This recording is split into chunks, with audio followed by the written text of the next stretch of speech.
Speaking of which, if you actually look, if you open the ship's token, you should see some details that are added now because it's your ship. That's grants you some bonuses when you're fighting on the ship or around the ship. Like the keep would provide you bonuses for fighting in the. Okay. Where is that? That's more for Gorm specifically, but it's on the ship token. There's a few Ah, okay, things. gotcha. Okay, understood. But yeah, there's each of your classes when you get strongholds, you can, if it's your character's specific stronghold, it can grant some buffs to your own abilities and uh, especially buffs to you and your allies when you're fighting in that area. We'll get to that. Yeah. Yeah. So for the question for this week, so another class they would want to class into. I believe it would be actually interestingly, it would probably be kind of like uh, I believe Ranger, uh, because I can imagine as an explorer, he needs to be proficient in surviving off the land and yeah, and be skilled in other kinds of skills besides magic. Sounds like a good skill set to have as a well, more as like a archaeologist, as someone studying history. That would be that would be his multi-class into ranger. That would be interesting. A sorcerer ranger, that's an interesting multi-class.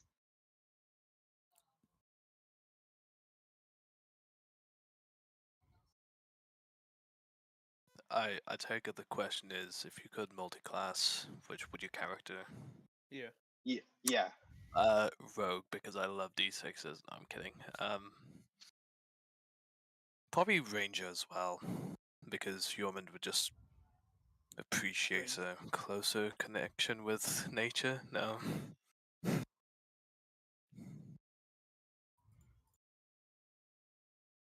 Actually, maybe Druid in that now. That's spell casting. We don't do them Yeah. here. Human fighter can't be too daring. Honestly amazed that we have no druids in this party. That would be the backup.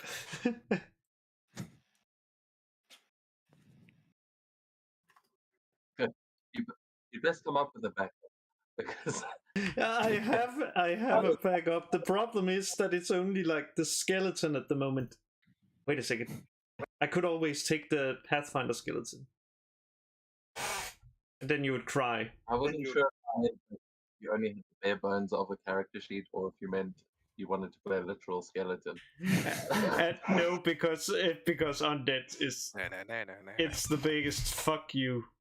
Like holy shit, that's like hard mode. Yeah. No, it's just I basically have the character sheet. I know I have like the concept of it. Now I just need to find a way to wrinkle it into the 5e system, which is really hard. I wonder, does Carmilla classify as a undead or humanoid, or both? She has been dead, and now she's not, so I think maybe undead? It makes sense grammatically speaking. Yeah, I'm just wondering.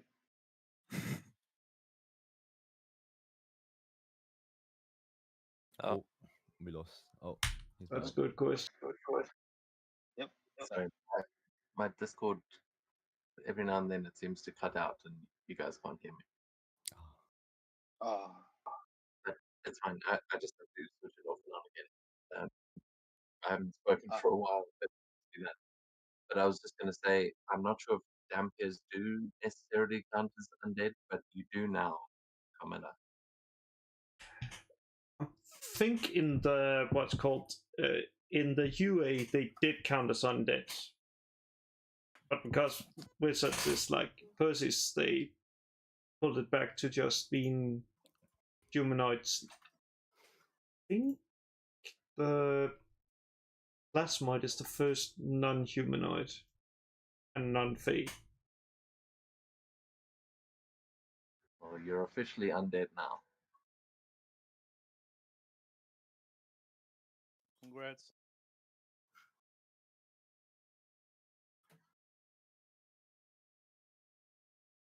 And then what about Mikil? What would he multi-class into if he had? Probably either what's it called? Either a mage or a sorcerer. You Just to mean get wizard? yes, wizard. To get more in touch with the arcana. Yeah, I can imagine a wizard. It's more fitting. I don't really have any innate abilities other than Smith. The Smith is his way. I just hammer. I mean, Artificer's pretty close to Wizard, like True. compared to classes, but I could see it. The only thing I'm missing is to like start writing down my spells. I'm basically a wizard. I hope you're not illiterate. Oh boy. Boy, do I have news for you.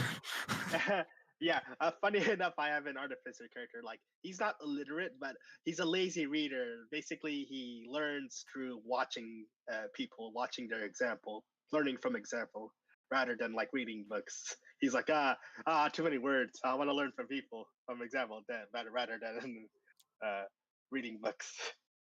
Be a goblin, boy. That's a good character idea. I'm gonna make a sorcerer. Like if I die, I'm gonna make a sorcerer who's like imitating a wizard, A wizard but he's illiterate.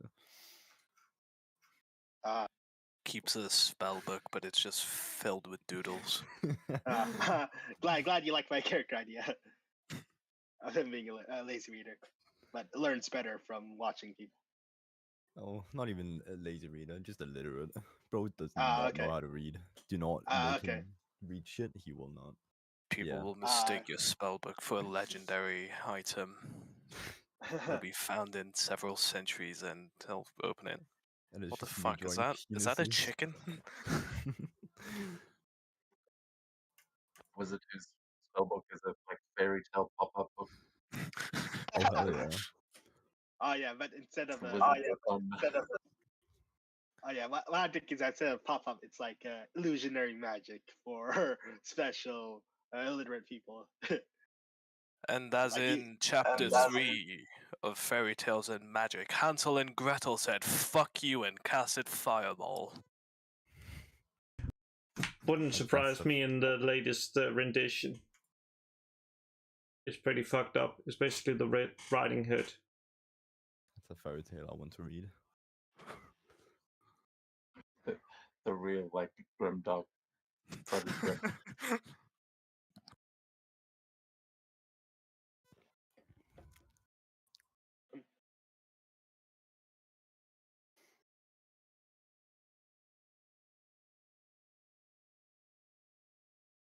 All right, how about you, Yorvin?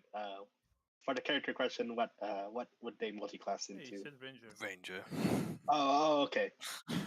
Rangers. All right, is that everyone? I think so. Yeah. Okay.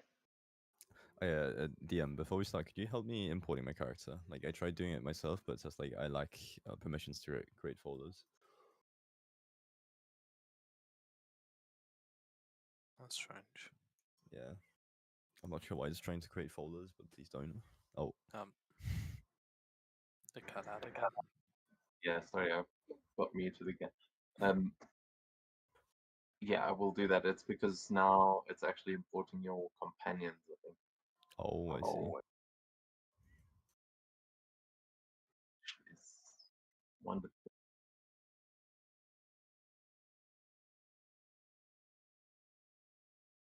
So yeah, has everyone else leveled up? I'm good. Yeah.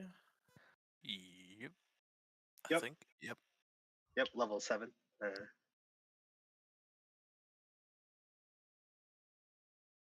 Yeah, Mikhail, you might just want to check that everything's there. I know one or two things went missing on others' sheets. Okay. Importing. Yeah, does anyone got a recap? Oh yeah, sure. Yep. So last session, uh, the the elves from oh man, I forgot. From what is it? From where were we from? It was like from the north. Bored of it. Oh yeah, bored of it. Yep, they came to uh uh more Abrodovic uh, and then oh man, oh man, sorry, my mind is been blank. But yeah, so what happened was it's been established that basically well, at Crimea found within Onyx's horn there was a map of basically a location of a Titan that was near damn it I don't, like it's where the forge is. You're actually one of the people that needs the recap. You can't say so. It's- usually when I ask, like, has anyone got a recap? I meant, has anyone prepared anything? It's not all on you. Okay. If you don't remember, you don't have to. Oh no, like because I usually look at the map, but since like the map is different, it's I have to re-look around. I think And maybe it that's might be. I think the last session started off with a couple days after the battle at the fort. Jormund awoke, Carmilla also awoke, but in a different manner. Onyx never awoke, and I believe his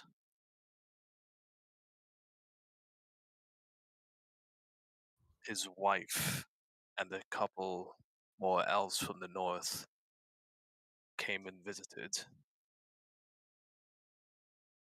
Onyx On, didn't awake. I know he Yeah, he said never that. awoke. Yeah, he said that he never awoke. But he said he did. I was like, no, he was on a fire. He's dead. He awoke in Valhalla, I suppose. Yes. But that's Odin's realm. We don't know what happens there. Yeah. After being introduced by introducing the Jarl introducing Bradovic and the elves introducing themselves, we accepted them as hosts and started the planning for our next expedition. Trymir and I believe a couple others I don't remember the names of said they would be happy to. Well, Trymir said he'll be happy to come with us on our Oh yeah. Oh journey yeah. I see west. their. Yeah, I see their tokens. So one is named Finway, and another Ariana. Nice. While the other half of the elven party, I believe, is returning home, but they'll be away from us. That's as far as I can remember the general timeline of last session. Yeah, I think on top of that, you guys just planned your next expedition, and you spent a few days doing what downtime activities you could. Some of you did some training. I think Trymir was learning some spells with Ingrid.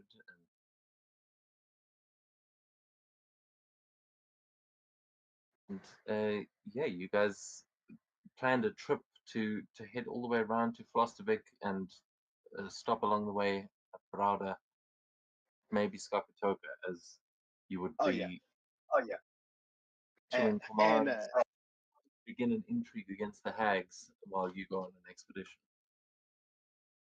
oh yeah, and to add Crimea's sister Kira and other two elves, along with the son of the Jarl, will head on an expedition east, while we head west. The party, and then Rodovic will do some.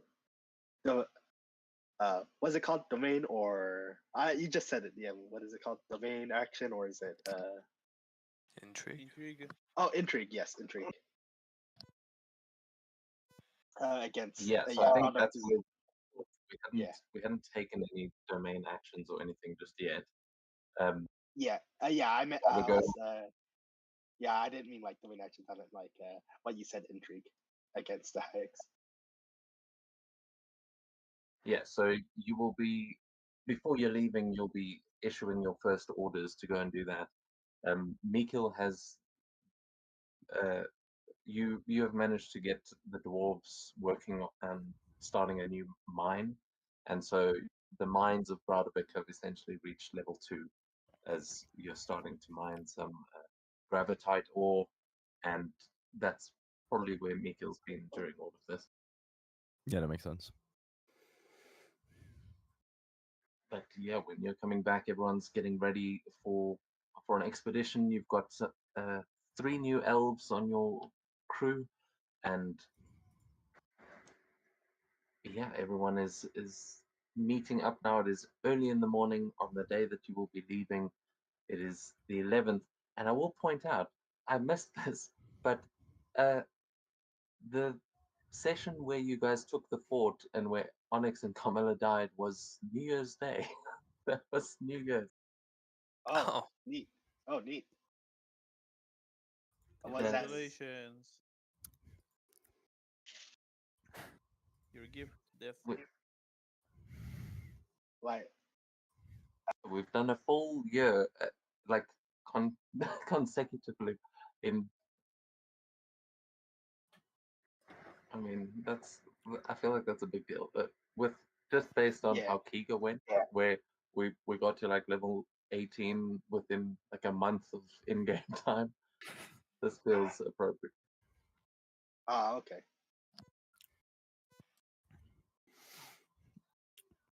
So what are Yeah, y'all's we New Year's rejoin you guys as What? in the morning that you guys will be leaving.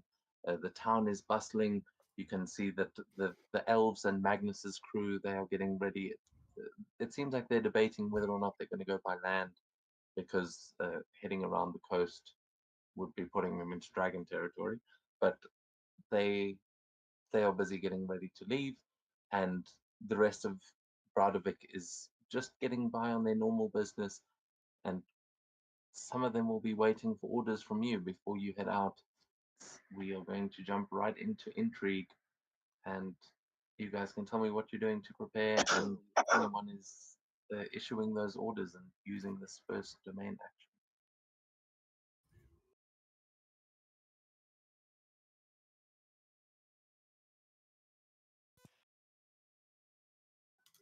I think it would make sense to raise some units.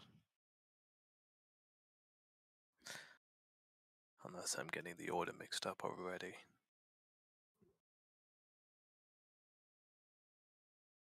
Ooh. No, that is something you can. Okay. Although I feel like I have been doing it wrong this whole time. You are only able to raise.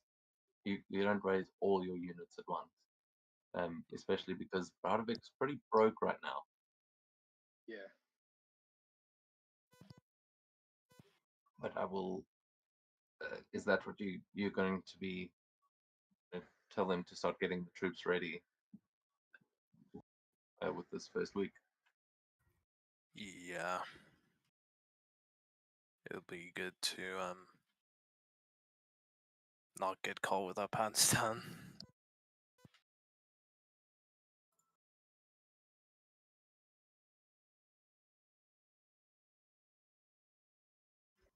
Okay, so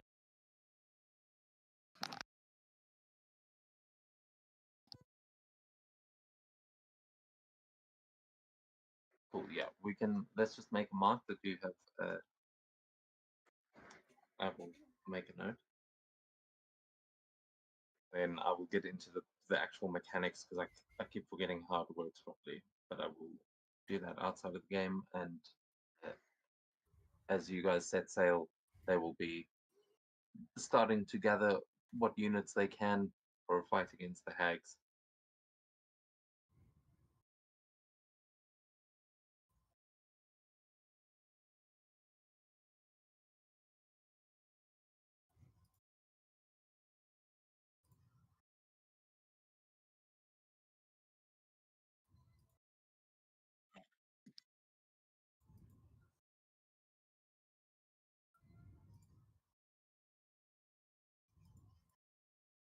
Okay, and then as you're kind of giving these orders out and saying goodbye, getting all your things prepared. You will speak with your father as obviously at the market, getting some of the rations and whatnot that you may need. He will pull you aside and just say, Yormont, there is something I should tell you. We have had some strange visitors coming in through the market in the last couple of days. They have been peddling this substance they are calling dragon blood. I believe it might be the hags. I think they are trying to distribute some sort of a drug into the system. I've seen a couple of people stumbling around like they're drunk, and I saw them buying it here.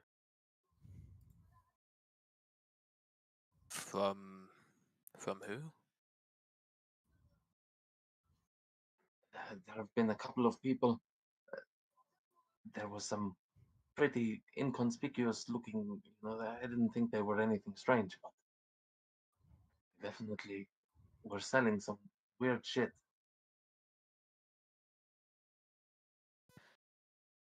And at this point, they are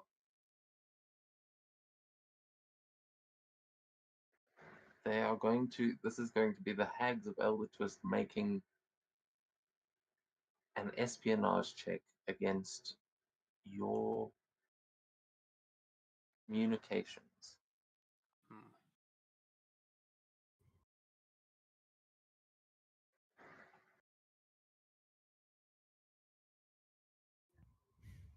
That is a 10.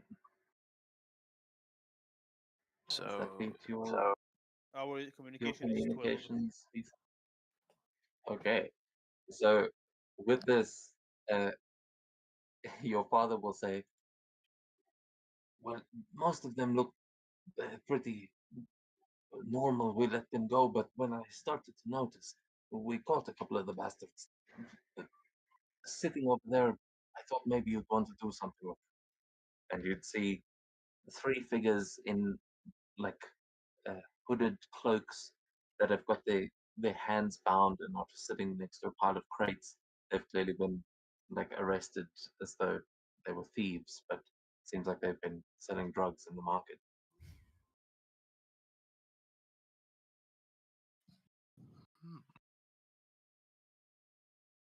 hmm. Before Yorman goes over to talk to them, he'll ask his father, and in case any more come, do you think we can, well, I don't know, just take the dragon blood off of them? Or if we can afford it, buy it off of them for less trouble and just destroy it, or, I don't know, resell it? I mean, if it's the hags that are selling it, I don't think they're going to sell it to us. Well, he tricked them into it.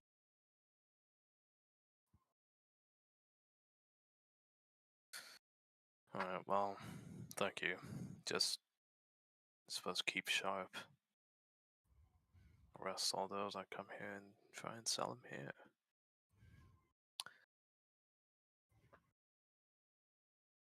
We won't let them spread this vile crap all over Brodovik. Good luck on your trip. We'll be waiting for your safe return. Yormund will nod and then go up to the thieves. And can I make an insight check just to see? I don't know, do they look scared? Are they worried at all? Or are they just not intimidated? Yeah, you can make an insight check. And the rest of you, I mean, this is in the open in the market. If any of the rest of you would happen to be passing through there or be there at this time, you're welcome to uh, join us, join the scene. I think I would be prepping the ship for sail, so I will not be there. Hmm. So with the 13, you can see that these guys seem pretty calm. They don't seem afraid at all. They're not like shaking or anything. Like they just they seem kind of defeated, like they're annoyed that they got caught. Hmm. But you can't tell. They don't really look all that guilty. Like um, also with the 13, you will notice that one of them has got uh, like their face is covered by the hood, but as you walk up to investigate them, you'll notice that it looks like they have burn scars on their face, and then you realize that they're not burns. It's very similar, like claw marks to what you've seen on Mikil's face, but like half of the face is gone.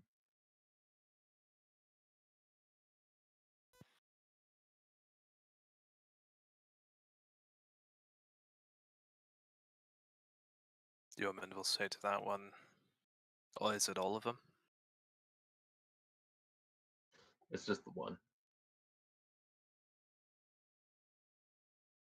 Yeoman will, with the tip of his halberd, take off his hood and just say, "What happened there?" A gift from my masters. I'm sure they'll have one special for you as well. I don't think you should be worrying about me. You should be quite more worried about yourself. I'm not worried for you, my friend. I'm sure your families will worry for you enough.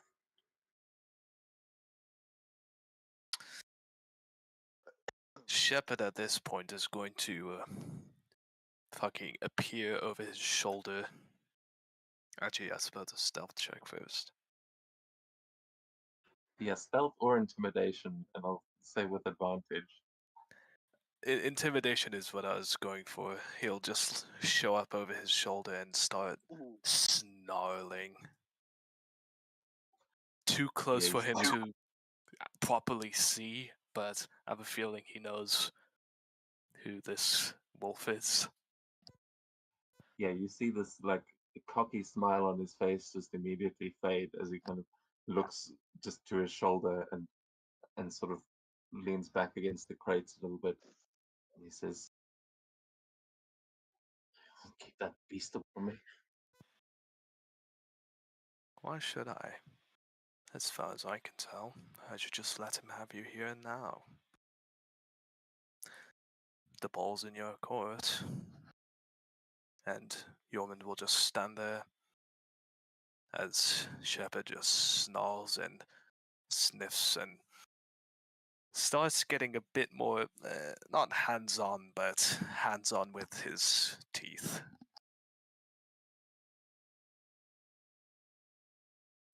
All right, all right. I I can I can give you something.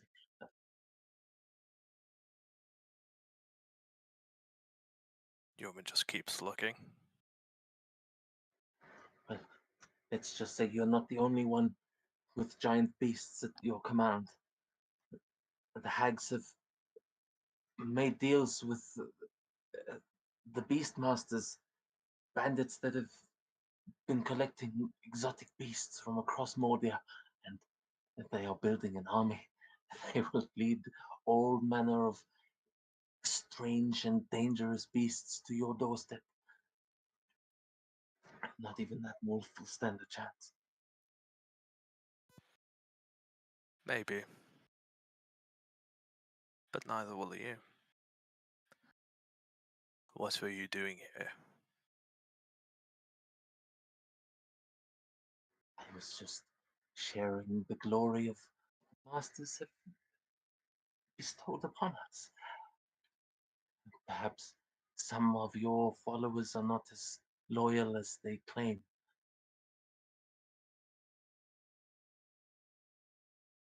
Glory. Is that how you see it?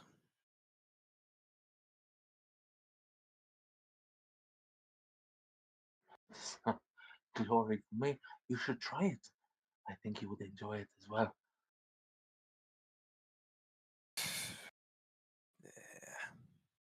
I've never been one for these kinds of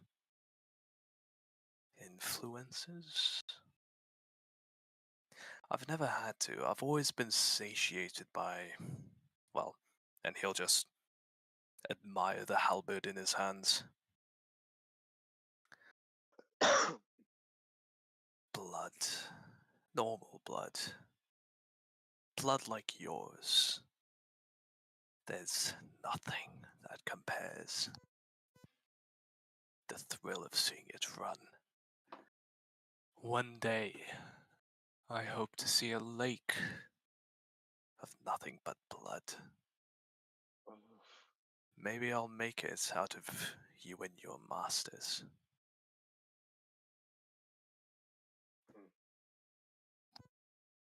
Damn, you're scary.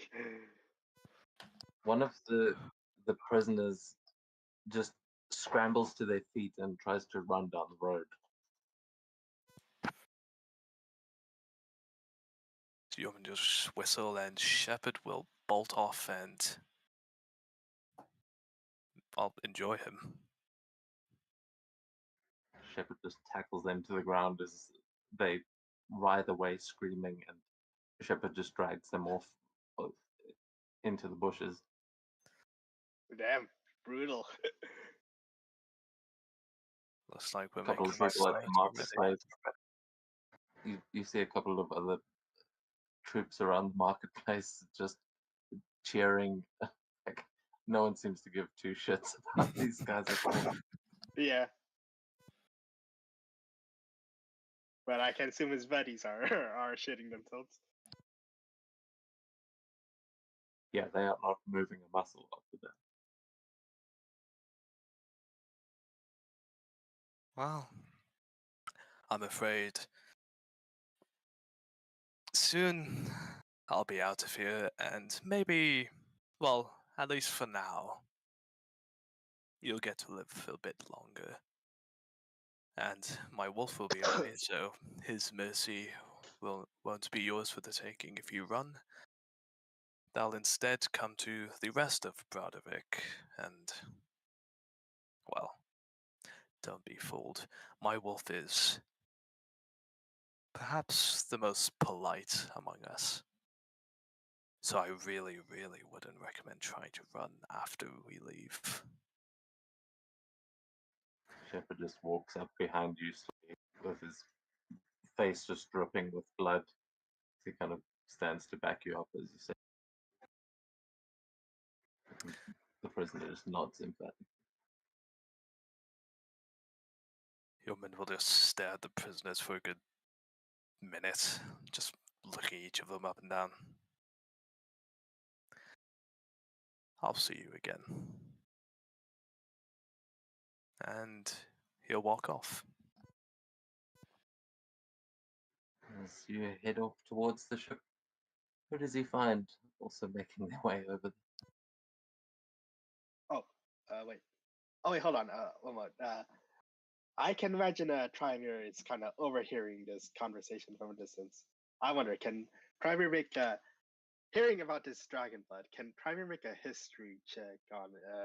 Basically, he's in his background. I mentioned that he has he enjoys history, mostly about giants and dragons. Can he make a history check on? Basically, wondering, has dragon blood been used in any way in the past before? Can you do that? Yeah, you can make a history or a nature check. They'll give you different results.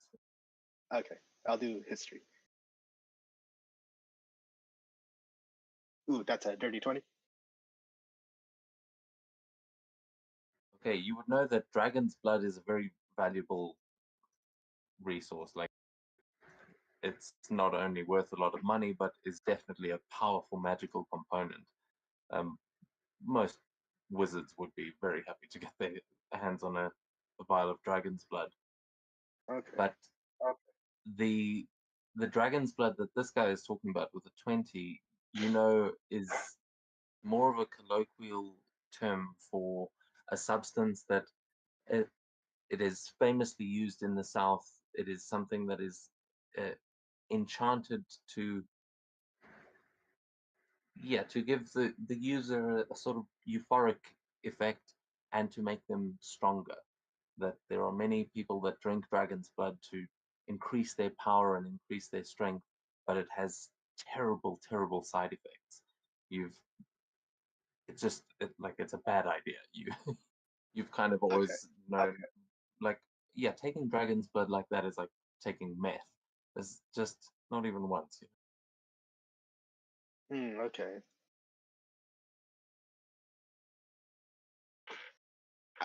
Yeah, I would.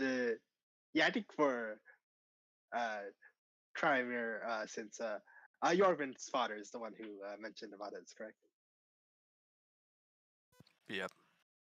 Okay. Yeah, Trimer would go to Jorvin's father, like he would tell about this information and wonder about, could that Doctor what was her name again? This is actually both in character and out of character. Like that, what's her name? I keep forgetting. Oh, Ingrid. Oh yes, Ingrid. Yeah, wondering if, like basically wondering if Ingrid can basically create basically something like something sort of an antidote against this, something to nullify the effects of dragon's blood somehow.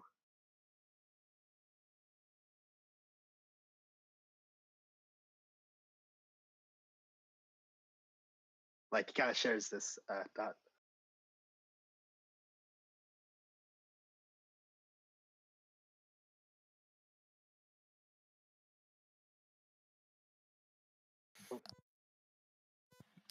DM, you I muted again. Yep. Thank you for calling that out. I was just saying, Trymere, you can make a medicine check to try and explain this to her properly, so that she understands what symptoms she's trying to cure exactly, and just to explain sort of how addictive this stuff is. Okay, I've got. Yeah. Oh damn it, a 7. Damn it. So yeah, she would say, I'm happy to help. I think they did mention something about it when they faced the hags last time. I will see. And she does think about it, but you can see there's a sort of glint in her eye, like she's considering the magical properties of this as well. Yeah, yeah. Basically, yeah. Basically, don't like consume it. You can use it for other things, but like basically, do not consume it.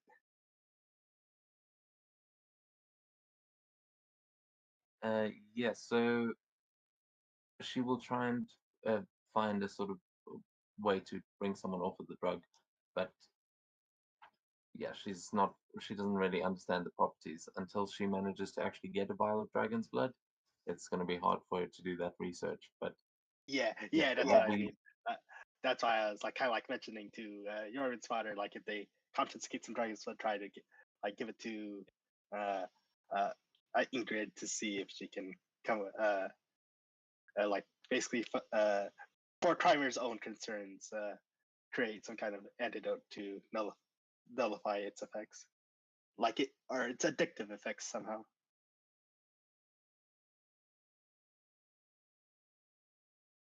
Something to stop people from relying on it.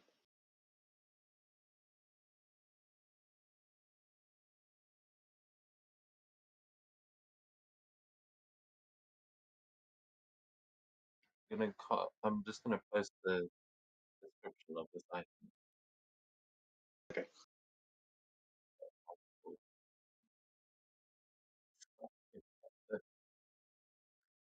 Oh, what the heck? All I see is just letters. Is it? Means you never don't mind. I speak see it. Okay, I see it. Yeah, I see it at the bottom.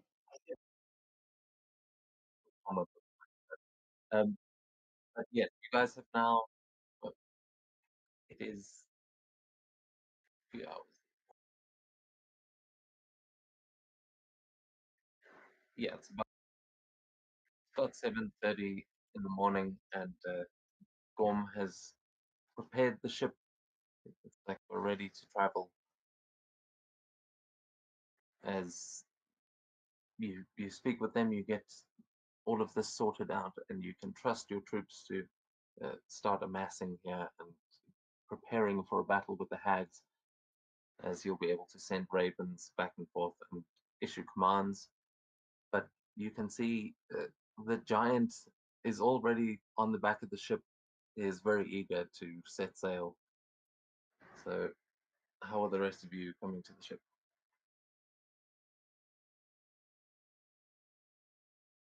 For Trymir, I can imagine he's making conversation with the giant because I can imagine like he's very intrigued in, like as I mentioned before, both giant and dragon history.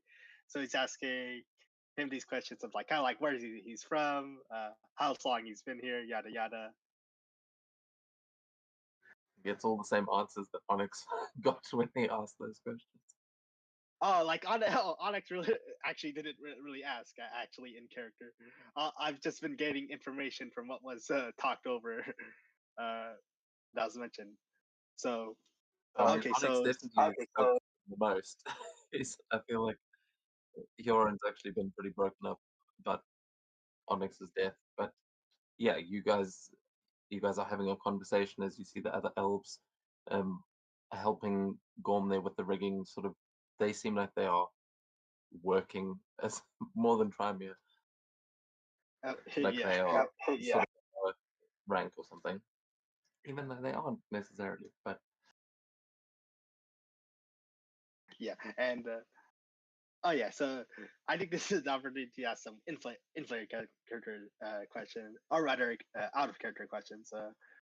So for giant, so I wonder how was he first introduced into the campaign? When did he like first appear? That's a good question. in- how you're asking that out of character? Yeah, out of character. Yeah, out of character. Like this is actually me, the player, asking this out of character. Basically, how was he? Yeah, from what I've heard, Like it seems like at first he was like raised from the dead. yeah, it was about 1 or 2 sessions before you arrived. It was during that battle. Aelson the Arisen tried to bring him back from the dead to fight against Browdovik, and then it turned out that he was an old ally of the people of Browdovik, fought for them instead, and turned on Aelson, and yeah, has been an ally thus far. Okay. Uh, So when, like, I think around the time we met Onyx was the same time that everyone actually spoke to him for the first time. You've known him as long as anyone. okay. Okay, that was just like a session before. That was like a session or two before I joined. Okay. Yeah, it was literally the battle that Onyx was technically in, but yeah, you haven't missed. Oh, oh. I think his Discord just crashed. Okay, well, let's. What are the rest doing? Get to the ship. Oh, hello. Can you? Yeah. Oh, okay. Oh yeah, I was just mentioning. So basically, ever since he like awoken, and his memories got a bit scuffled. What? And basically, from the Greater Restoration, from both healing that werewolf curse and basically in the process also got some of his memories back. So I can. Yeah, I was just making that comment, but yeah, okay, gotcha. Yep. We will. You will learn more about him as we go, but just looking at the time, I'd like to get Yeah. him on the ship at this point. So Okay, apologies. no, it's cool. I'm not trying to stop your role playing. I just want to get everyone involved. So Okay. Yeah, well, what are the rest of you? Trimir's there having a chat with the giant as the elves are helping Gorm. yeah, How's everyone else getting? is there helping me? I'll ask them if they are helping you, but do you have any actual experience sailing? That's a good question, actually. The younger elf, well, the younger, it's the hard to tell, but the female elf, whose name's Ariana. and what's their Finway. Yeah. So Ariana would quite sort of embarrassed. She would say, "Well, I have actually, but these are different waters to what I'm used to. We often sailing through the ice if we are on the seas." And Finway will nod and say, "Well, actually, they call me Windstrider. As it happens, I have flown many a vehicle, airships, even small ones, of course, but this is a fine vessel. Where did you acquire We built it, mostly me and my father, but some of the Goliaths joined. Carmilla helped. it? Built this yourself? My, it's almost elven craftsmanship. I commend you." Well, thank you. I'll just ask of one thing. If you have to puke, do it off the ship. I have interest in building it, not cleaning it. Ariana just nods. He kind of laughs, but she's like, uh, "Yes, Captain." Yorman just leans over to Gorm. Yep, that one is definitely gonna throw up.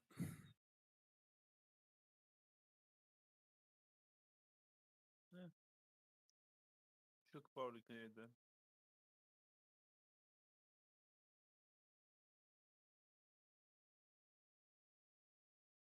Yeah, they both sort of take a step back when Shepard jumps onto the boat.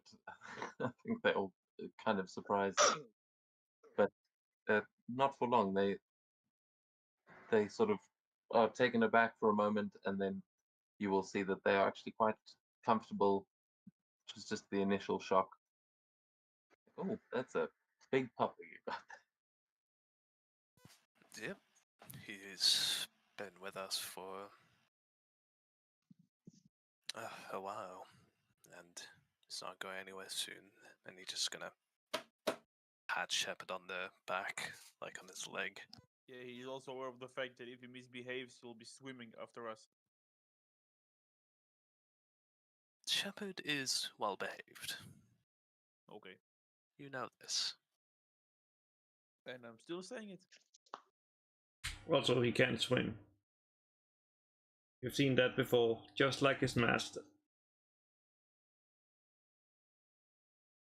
That was a rapid. None of these people can swim in a rapid.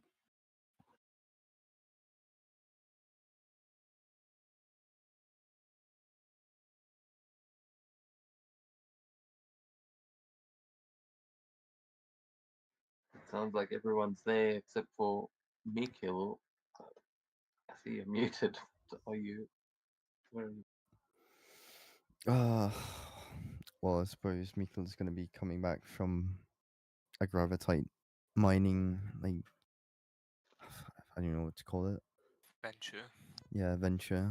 Just coming back with the dwarves. Like, thanks for another good haul, lads. As we're just walking to the market to distribute the goods. Oh well, the market's before the smithy, so I'll part ways with them there. And head towards Gorm's little ship. Hey, it's perfectly average. Perfectly average. It's the perfect size. It's Quite not considerate. about the size, it's about how you use it. Yeah, and Oh, with God. all Yeah, of the yes. blessings I have now, this should be fairly smooth. Yep. Not the size, but the motion in the ocean.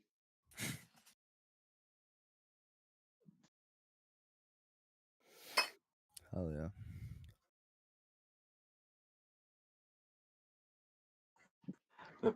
The elves laugh, and Fenrir just says, excuse us, elven humor. Shall we be on our way?" And he sits down, like, ready to row. You say, Captain? Should we choose expedition roles before that? Good idea. So I was going to say with the elves, like, I'm happy to play them, but we do have enough that, like, we could pretty much give control to you guys if you're happy to play an NPC as well.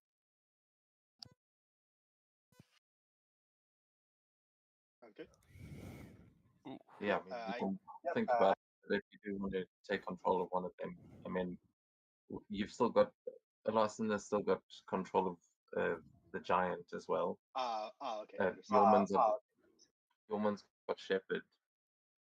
So it's basically, I'd say, Camilla, Mikkel, and Gorm. If you guys want to take control of one of the elves, you're welcome to.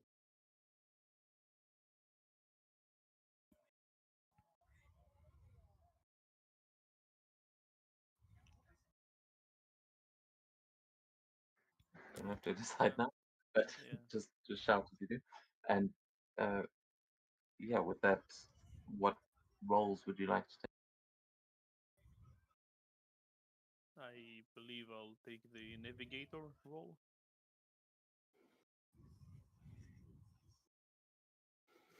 I think I'll be crafting. Where do you see the roles for? It's the journal, then expedition rules, and then expedition roles. Ah, there we go.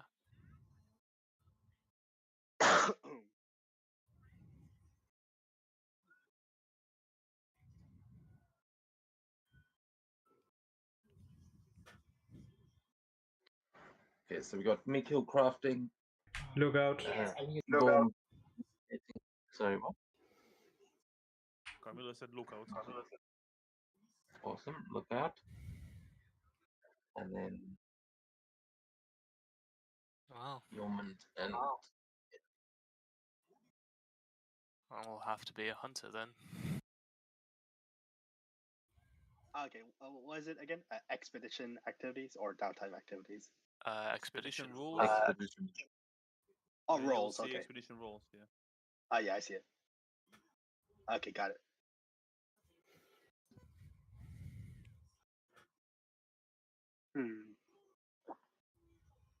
Expedition rules.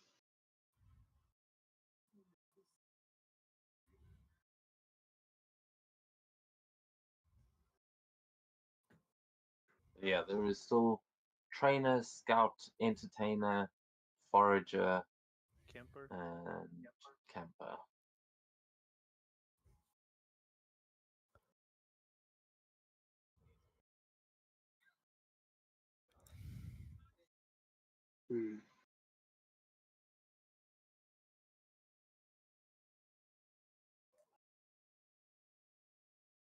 I can imagine Primer being camper.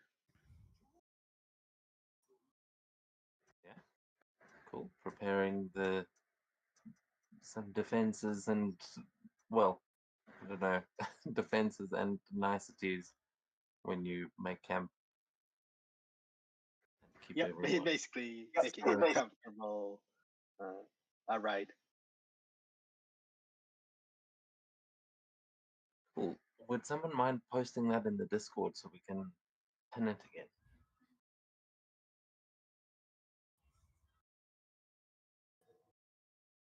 And then, Gorm, you can make that first navigation check when you are ready. Okay. Navigation check is perception, Can- or is it?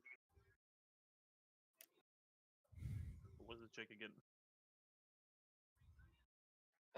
Yes, it is perception or survival. Or survival. Survival. I'm pretty sure. Yeah, I remember Navigator is survival, and then like the lookout is perception.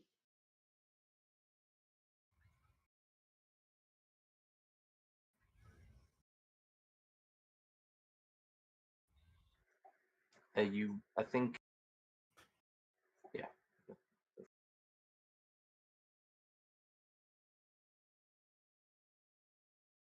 We'll also notice it is great sailing weather once again.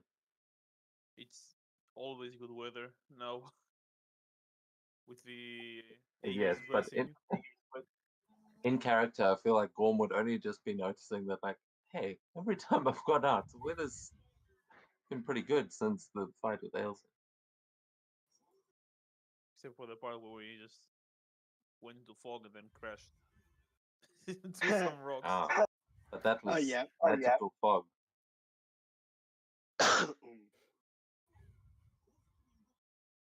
And also, to be fair, I I think you were not with us, so that's gonna happen if Oh, yeah. Gorm's absent as well.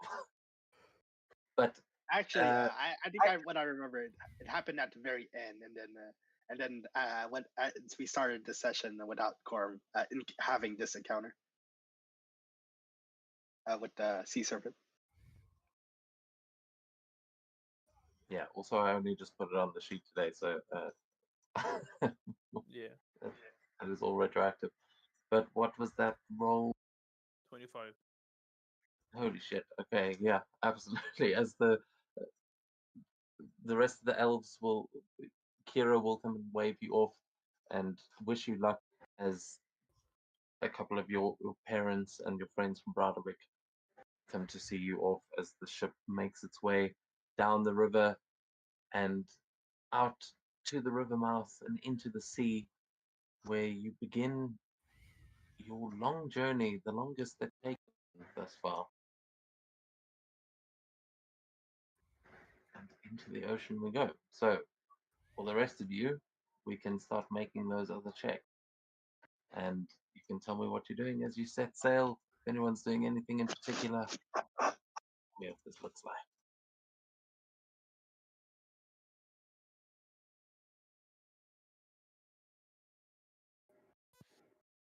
Hmm.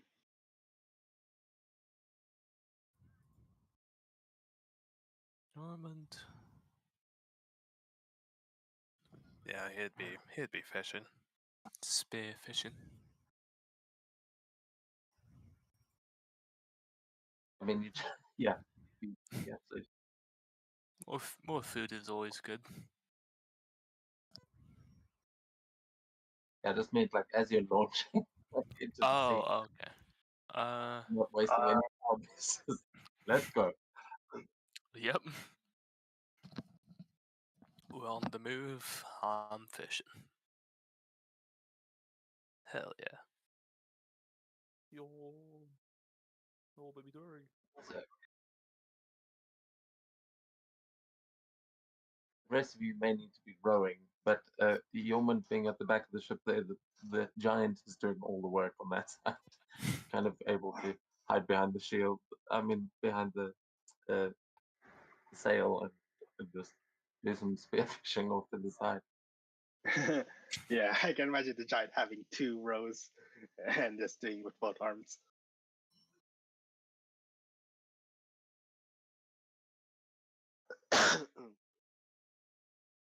Yeah, we'll get to actual fishing roles in a little bit, but yeah, because I've got something special for that.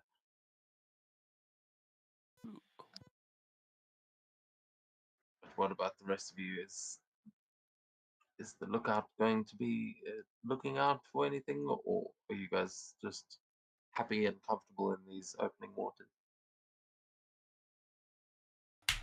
Of course, Camilla will be on the lookout for anything. Especially German falling in the water and drowning. When Camilla takes her lookout, where does she do it from? Is she just looking out over the deck of the ship, or has she got a special vantage point? Of course. She just walks up the mast and stands on top of it.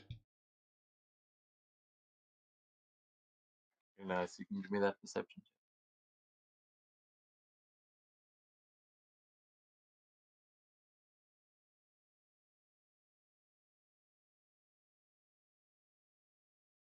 Oof.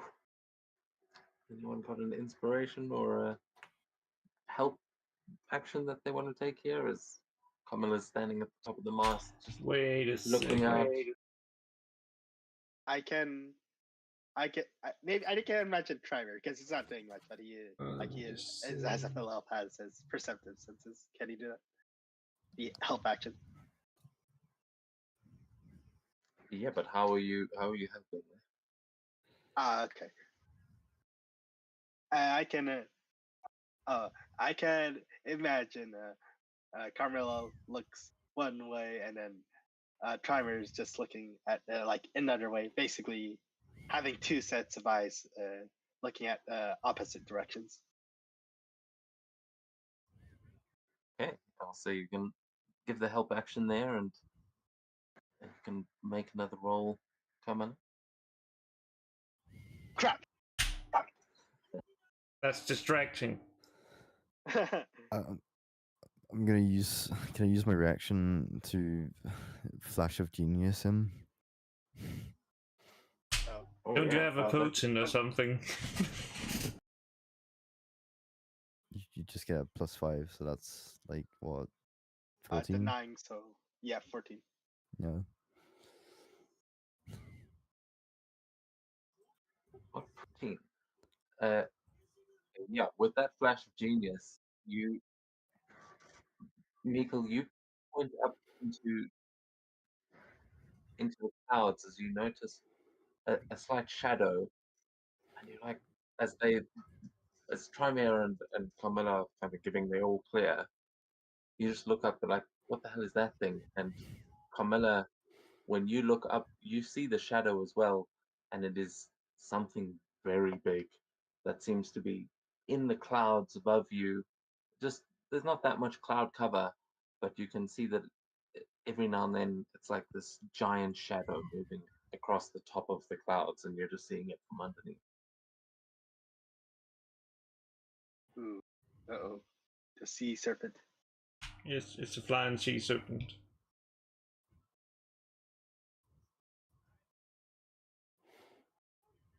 See, it is. You can make a nature check actually, as you now spot this, and you're trying to figure out what it might be. For Trimer or like everyone? For Carmilla, she's the Okay. lookout, but if yeah, this is Carmilla to see what she can identify to tell the others. With the 13, you don't know what it is, but you can tell that it is it's far too wide to be a serpent. It definitely looks serpentine, but the shadow is very wide, and those things look like eels.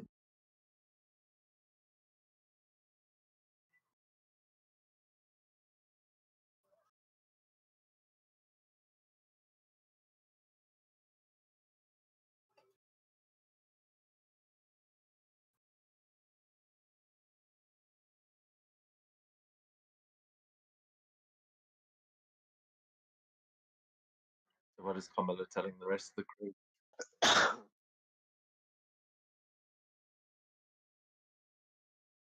Well, the giant sea serpent we saved is looking out for us from above.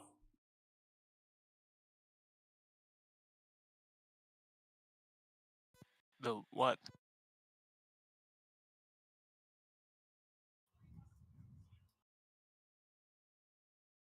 The giant sea serpent.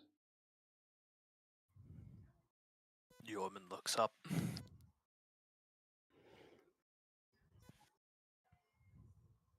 Yeah, when Carmilla points it out, you are all able to see that. Just every now and then you see it through a cloud. Like hanging above us, like following us.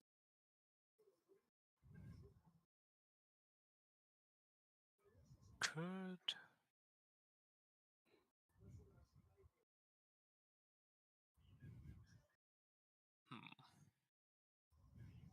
Could Yorman make a nature check or something like that to see what it could be? Yeah. Just based on the size of it. Nature. Oh man, we're not rolling so hot. Oh no. Oh. Didn't roll yet for me. Oh. Carmilla, also, you can roll again on your nature check, because I just remembered the feature you have. The dragon. Oh, okay. I think I know.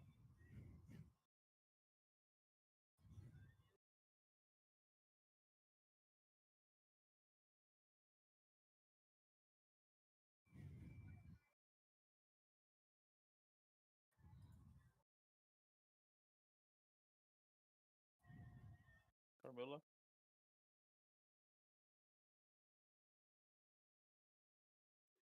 Carmilla? there. You can re-roll your nature check. Oh, Can you guys still hear me? Yeah. Yeah. You can. Yep. Technical difficulties, Carmen. Well, we can get back in a second if she's still. Oh, oh no. yeah, that's what's me. that? I'm just testing something. Don't worry. Okay. Yeah, you all see the giant is also now looking up at the clouds, and you see him kind of grabbing a hold of his axe as he's just looking up at it warily. What are the rest of you doing? Are you gonna try and like speed up the ship, or are you just letting this thing soar above you?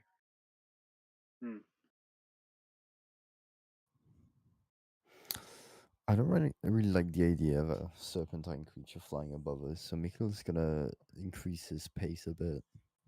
Yeah. Just a smidge, hoping the others take note. Yeah, Trimer the same thing. He's just like, let's just ignore that. Hopefully, it doesn't bother us, and we won't bother it.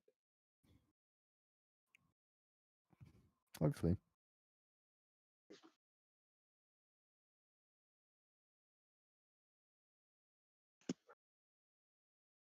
Ooh. Okay. With a 19, well, first I'm gonna ask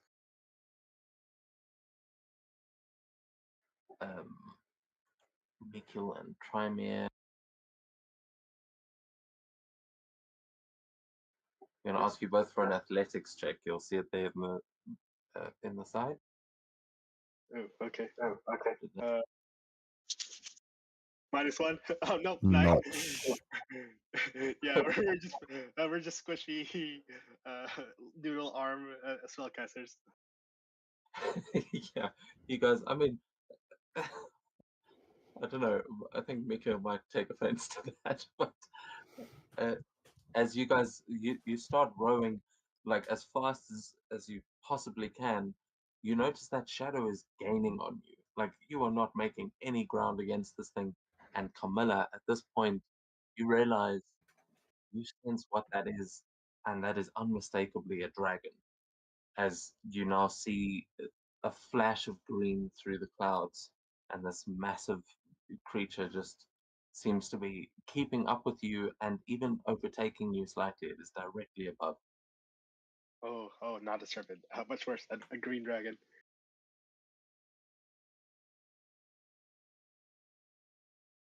Ah, they're fine. They're cute. Just my new mount.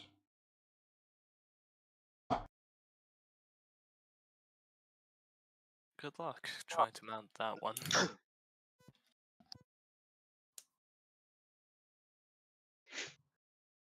At this point, it breaks free from the clouds and descends, now curling through the air down towards you as it flies straight towards the front of your ship. And we can see it there. Oh boy. Oh boy, It's not a fish. that's not a fish. Nope. I guess it's a big fish. You know what to do, Yeoman. Yep. Take this fish and pleasure yourself with it. Take the sky fish.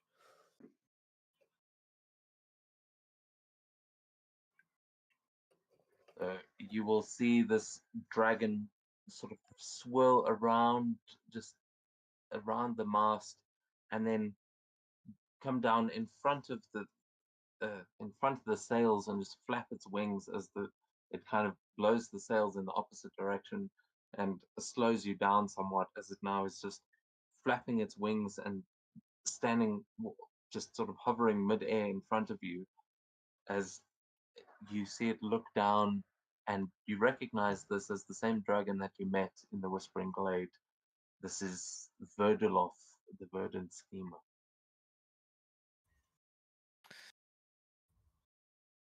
Yeoman sort of just like walking up the middle of the boat, slightly rude. We were making good headway in the wind. You're Well, far I from told home. you weren't planning on running away. You know, the White Knight approaches, and I wouldn't want to have to hunt you down or burn that little town of yours. Well, Broderick is still where we left it. Wouldn't be much running, huh?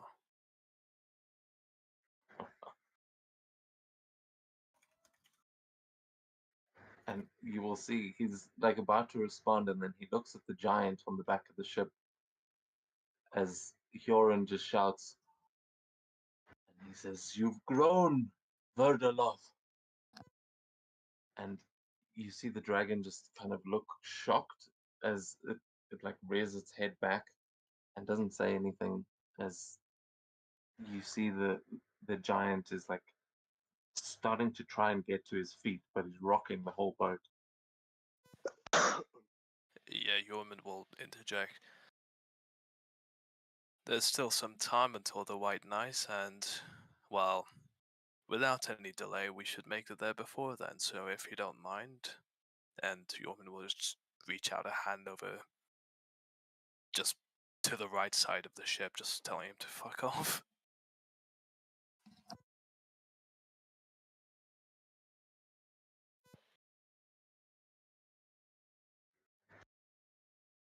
You have less than 100 days. Baldwick, be careful where you place your allegiances. And he just flaps his wings again as he kind of glares down at the giant and just takes off into the air, soaring back towards land.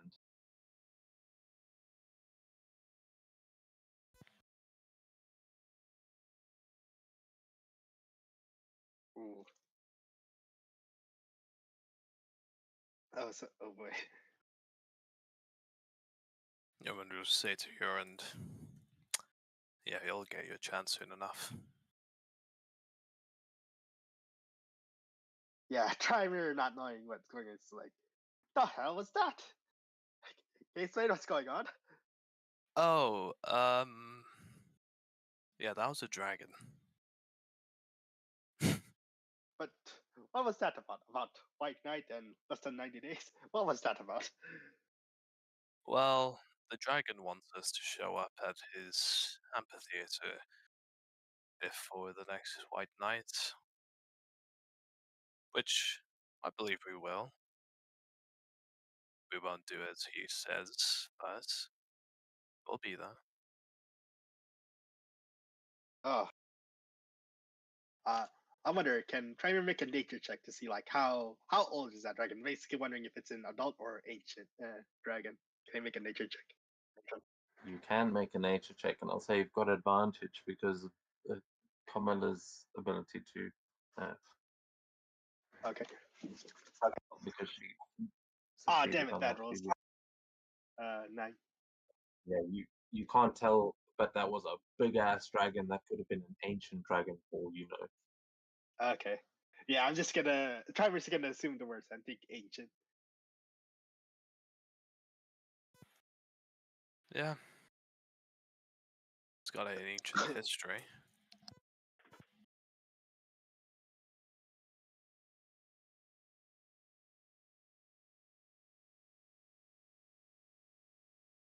Okay, you see Kioran kind of sitting down and with this sort of 1,000-mile stares, he just says, "So it's true. Those serpents really did survive." Hmm. And it seems you know this dragon, Hyorin. How did you meet this dragon? You said it grown since last time. I last saw those dragons 100 years ago when we fought for these lands, and I killed at least 2 of them. Those were some of their brothers. I don't know how many are left, but Verdaloth was one of 5. I know I killed 2. My brethren may have killed more. I had thought that we had won, but apparently not.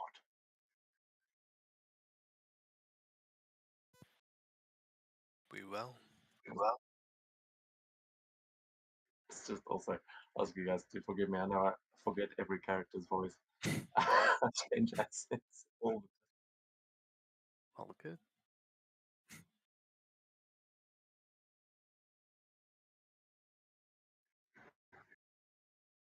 But yeah, you can make a history check, actually, Trymere, because you might know something about this sort of ancient history, Elf. Ooh, yes, finally, 19. Yeah, so you remember that Mordia used to just be dragons versus giants all the time, everywhere. And it was eventually the forces of men that kind of pushed them out on to either side, the giants to one side and the dragons to the other. But some of them remained, and many of them are not as powerful as they used to be. The ones that have remained in Mordia generally aren't that connected with Azir or Stormer, like with Muspelheim and Jotunheim. They are generally like sort of outcasts doing their own thing in Mordia. Okay, the dragons like doing their own thing here in Mordia. Yeah, like if you went far east, you'd run into like real dragon territory where the dragons rule those lands. But here, if you find a dragon, it's probably got a horde somewhere, but it's probably like not great to be living nearby, but generally it's on its own mission, not affiliated with the rest of dragonkind necessarily. Okay, gotcha.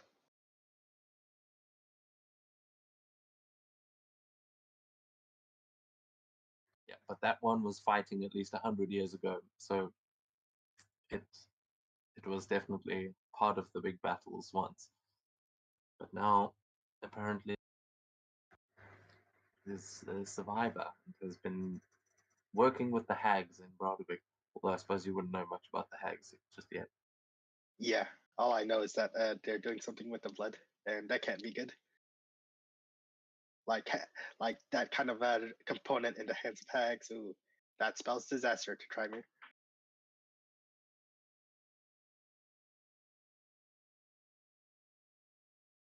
As well, it should. At this point, you guys have been sailing. I mean, we've been sailing now through the rest of the day. You make your way up the coast, past the icebergs, and past many of the hazards that you guys have. You now know how to evade and navigate. But you are approaching. You can now see the swamp, the swamps where you released Torg. And you can see that this side that is on the coast is looking much healthier. It looks like is some life coming back to the swamp, and it is not looking quite so like haunted as it was before. Okay. But it has been most of the day, and you are approaching this sort of final point for like as far as you can travel in a single day. But you are not quite there yet. So this is where I would like to introduce our fishing minigame. Hell If you yeah. click on journal notes, does it show a little thing that says ocean fishing spot? General notes? If you just click on journal notes in the Journal. left hand,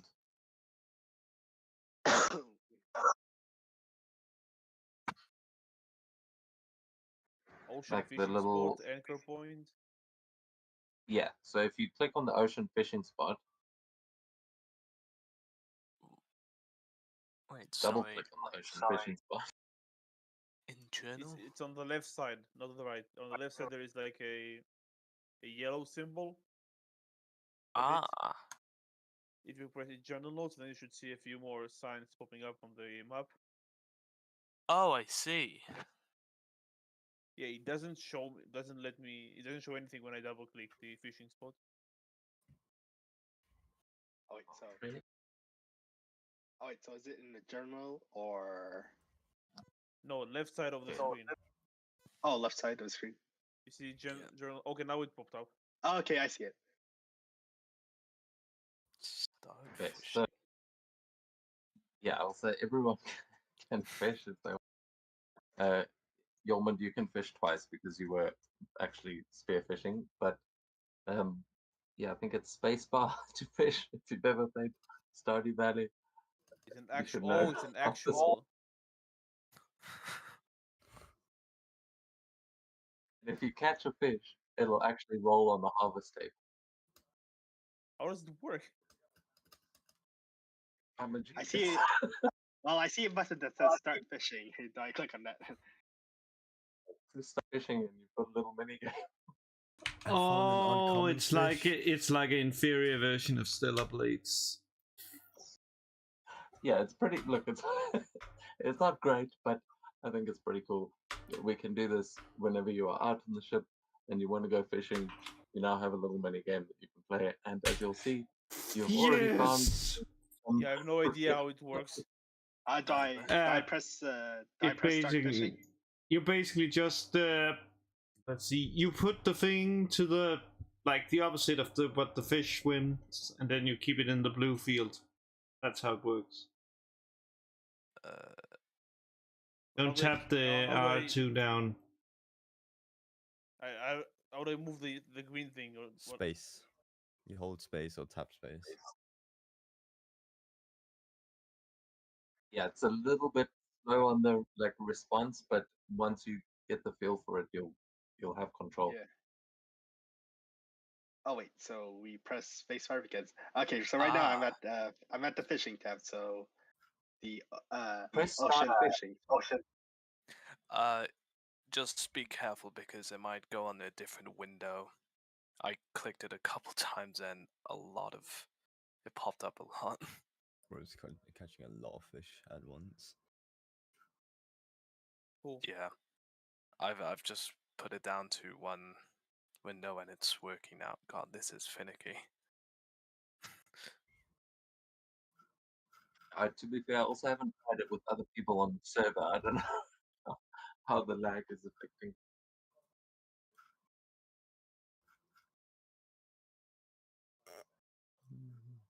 Seems to work. Okay. Fuck. Looks like Mikko and Camilla have caught something. At least, I think you might have caught some. Yeah. Right now I want to participate in this fishing, but I don't know what to click or press. You What press to way? start fishing. Click start fishing. Have you clicked that Oh, button? okay. Oh, okay, I'll click on that. I mean, Click on it once and then I'd probably say click the window it shows up with just to make sure it's selected, and then with space.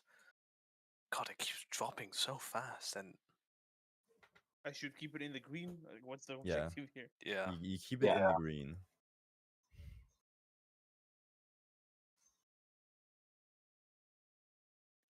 I have no idea. It's too complex for me. Right I mean, now I know don't see it. fishermen, but I feel like this is the conversation happening on the boat. Is everyone's taking a moment to do some fishing? Yeah. Is it not working for you? Or, I see it moving up and down, but I see the space like moves the Oh, like, okay, a little circle, but wait. not like it doesn't. Oh, I okay. don't see anything controlled. Oh, okay, I see something. So The fish I is have to moving wait. up and down, but it doesn't seem like I actually control its movement. Like it doesn't seem You to don't affect control the fish. You control the green bar.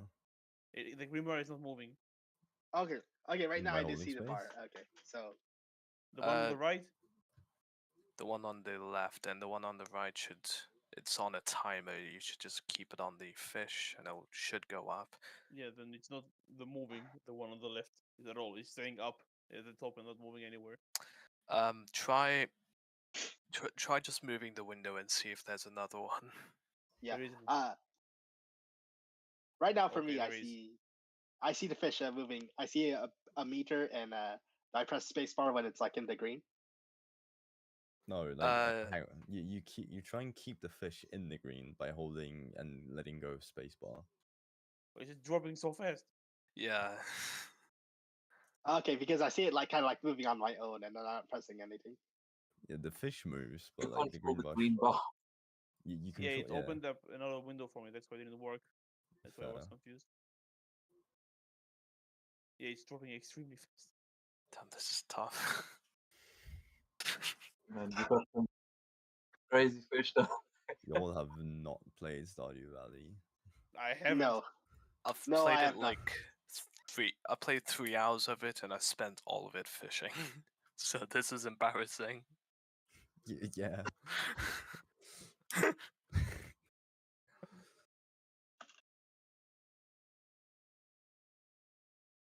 Yeah, while everyone's fishing. Yeah, is anyone doing anything as you are kind of at the end point of where you would be setting up camp, so yeah, I mean Yeah, please yeah, catch it. I so- want to yeah, see everyone so- catch something, but you don't yeah. have So to, right now, obviously. I can see the bar and see the fish moving, and I see my space bar doing something. so what are so what am I supposed to do? Keep the Hang fish on. in the green. Okay. Okay. Do I like hold space bar or something? Hang on. It Watch should my work. stream. Watch my stream, right? But I'll show you all how to fish. You press to start fishing. You Nikhil's see just the rolling up green his bar. sleeves. You see the fish. You hold space, and then you need to keep the fish. See how the green bar on the right is going up, as Oh, yeah, like, yeah. this is above. Yeah, Yeah, I think it's a quite. bit. It's very laggy for me, and it's barely moving. Like I see how much it's moving for you. It doesn't move nearly as much for me. Damn. Same here. It's quite shit. The fish. Uh, Like the main issue with this one is like once you let go, yeah, that's just it. Like, boom, I catch fish. God damn. I do love the image of Nikhil like pulling out this like custom fishing rod, just like let me I show you have a guys. custom fishing rod. I don't need this. Just a bit laggy on my end, so it doesn't properly A bad work. workman blames his tools. I haven't used my tools. Teach a man a fish. Teach a man a fish. 2 fish.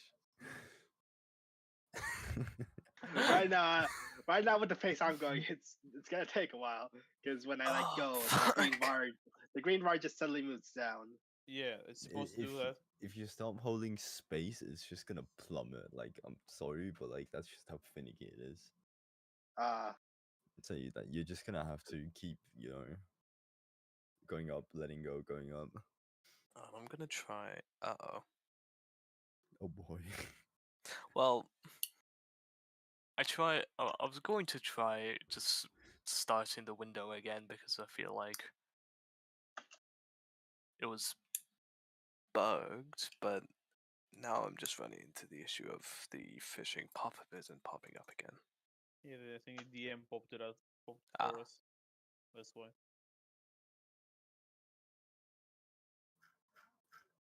Yeah, look, it's fine. I think we've done, unless you really want to put up one more.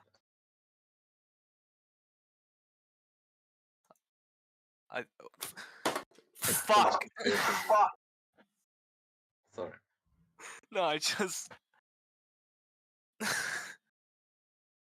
God damn it! I closed the window. Ah, it's fine. I'll just roll. Make it available now, also in the expedition thing.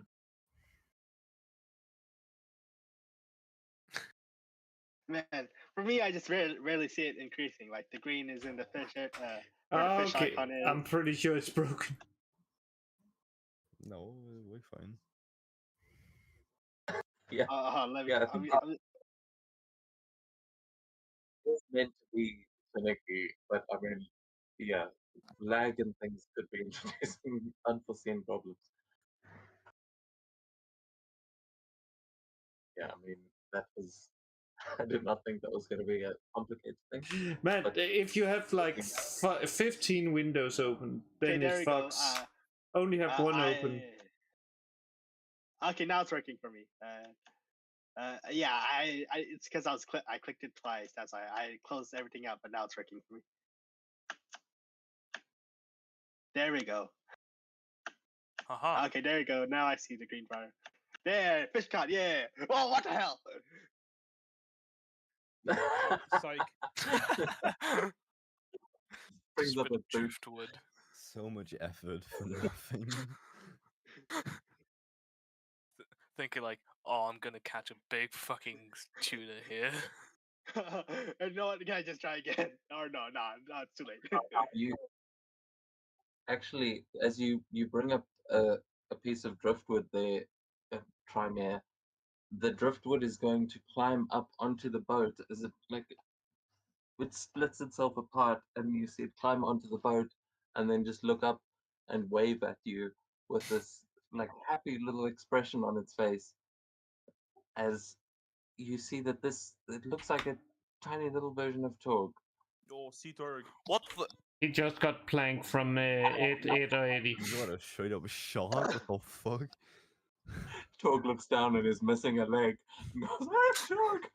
As Yeoman brings up a shark on the other side of the boat.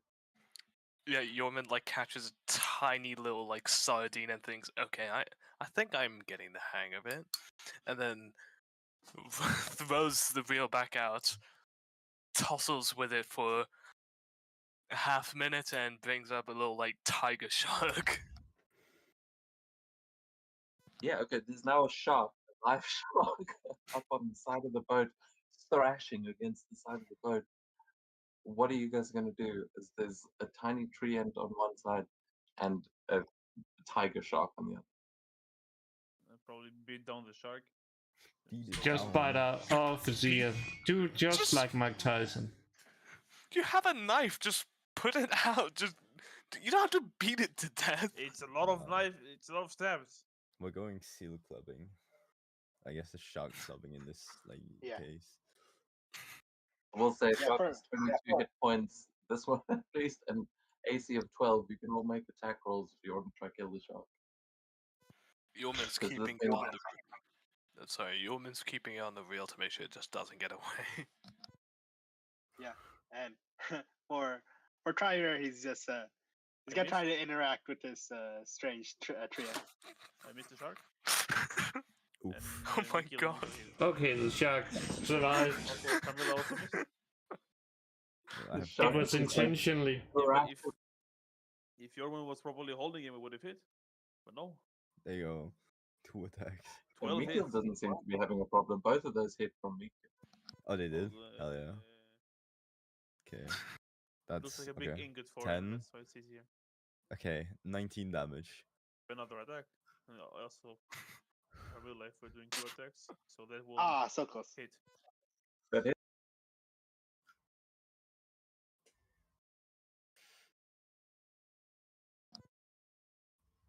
Hey, Sheesh. That's like, And that's enough. Gorm, how do you finish it with the axe? I feel like Mikhail's brought it up on the sword. Aegir said Well, it's fine. Sayax is just a knife. To be fair, it's like a long knife. It's So not like- a. Yeah. So it basically Aegir just allows started. it, and I smack him.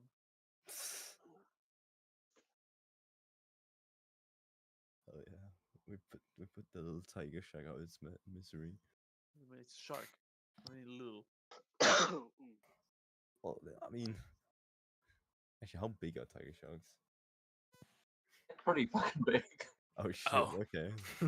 I thought it was one of the smaller ones. That's why I said tiger shark. 18 feet. Oh, Oh. If you see a tiger shark and you're in the water, start praying to whatever gods. you Yeah, pray well, it's to. probably as big as Hyorin's leg. Is that maybe it's that big, like as big as his leg.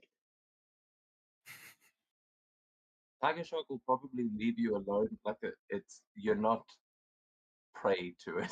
It's like it wouldn't care because a tiger shark is the kind of thing that hunts like tuna and the Yeah, the big fish.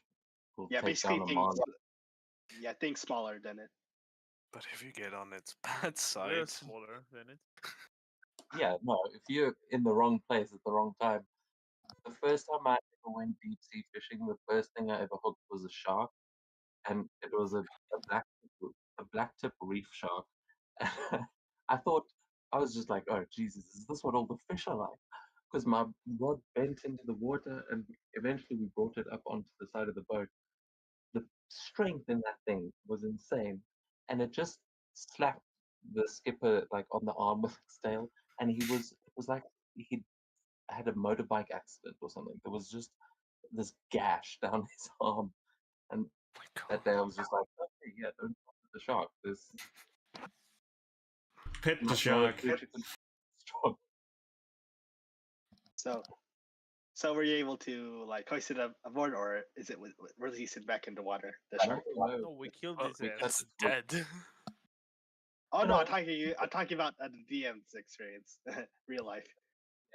In real life, we let the shark go. It was fine. Everyone was fine. In the game, the shark is dead as shit, and if you want to harvest it, you can make a survival check if anyone wants to start cutting it up. There's a lot of good stuff you can get from a shark, actually, in real life. I'm looking for it on the harvesting thing, but It's a normal shark. There might not be anything in the harvesting thing.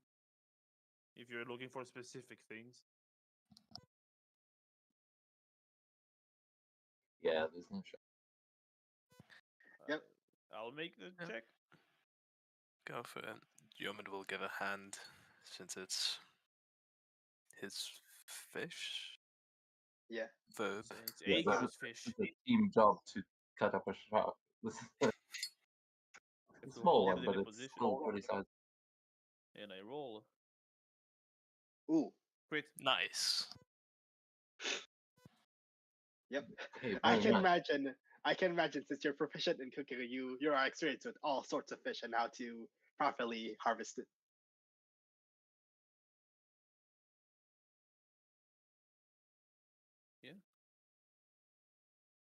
Yeah, so you would get 4 fresh ingredients from this.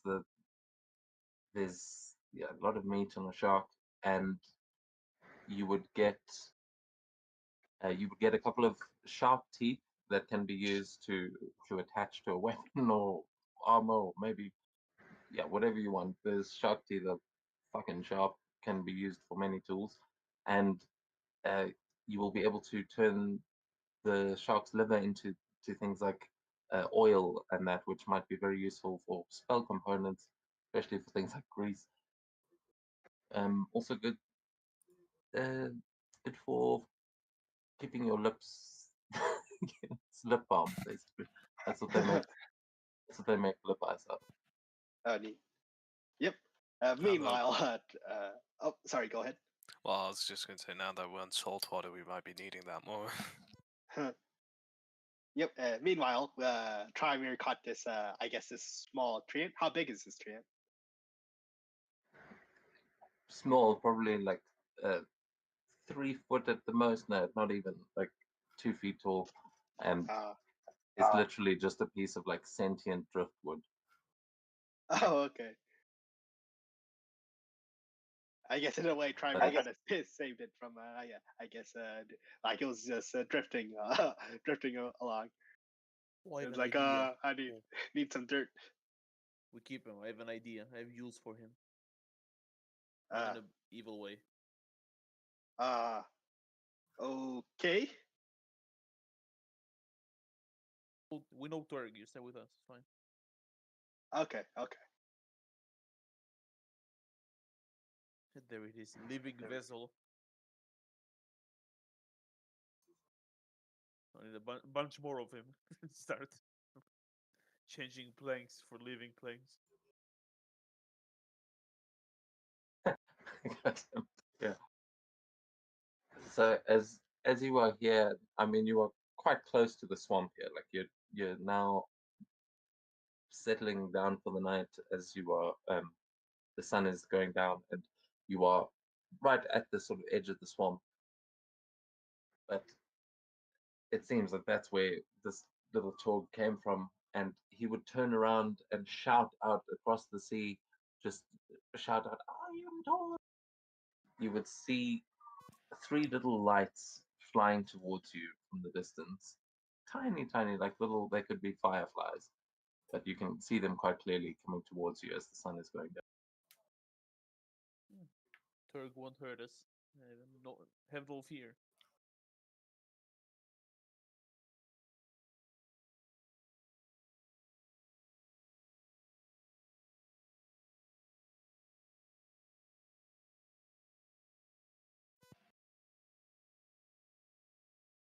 Trying to change. See?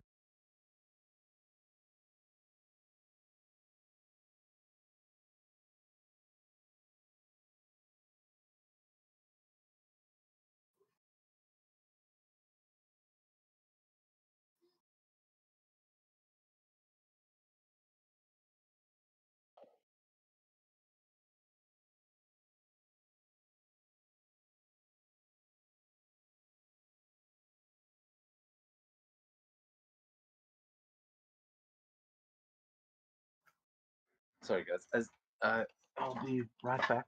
But as these little lights are approaching you, you are taking a rest here. This is as far as you can travel in one day. So you can, yeah. Roll that for a second. I'll be right back. Okay, gotcha.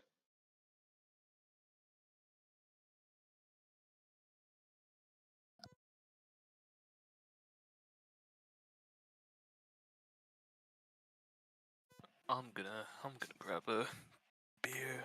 Hang on.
Okay, I'm back. Sorry about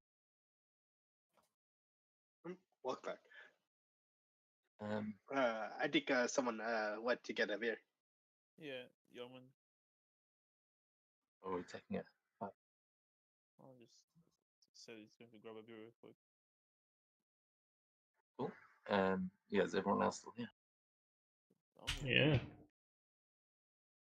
trying to figure out how I'm supposed to cook on a wooden ship.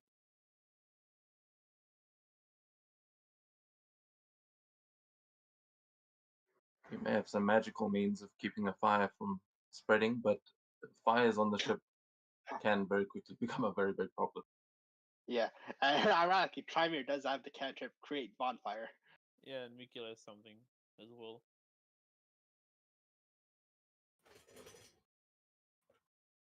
Yeah, with those kinds of spells, there are. I mean, it's also pretty easy to just lift the fire like off the thing, but a control spell, a control flames or something like that is definitely can make a huge difference. You also have a frost giant on the ship, so fires might not be a big problem for long.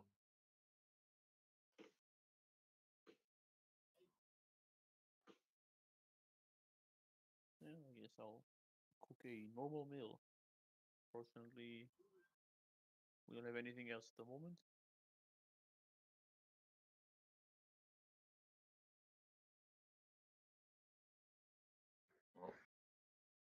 you start cooking and Tog calls out, you will see three sprites appear. These three pixie-like creatures that fly up, and you can see that they're covered in what looks like armor. They look quite like militaristic, and as they fly up, they all kind of arrive and hover there in formation. They're all going to give you a salute as they just say, "Good evening, Grand Admiral Torg has told us that you were the ones who have returned him to the forest and saved us all. I give you my greatest thanks. I hope we could come aboard and thank you properly." By all Yeah. means.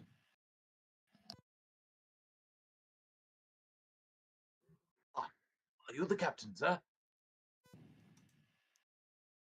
What are they asking? They're asking You Gorman are. after he says that. Oh, okay. No, the captain of this ship would be Gorm over there, and he just points and he'll say, but we're all pretty relaxed, let's say. Well, I thank you for your offer, sir, but it would not be proper for me to board a ship without proper permission from its captain. You can board the ship, it's fine. Thank you, sir. And he will give a nod to the other two as the three of them will fly over. We'll just they just basically fly over the sort of threshold. They stay airborne, but they're just now above the ship. Okay. Sorry, Grand Admiral? Little baby Tog steps forward and says, "I am Tog." Yorman Really? just gives like a stiff salute and goes, "So, I didn't know Gives you a guys back had. salute back. I didn't know you guys had a navy." All of the tokens are gone.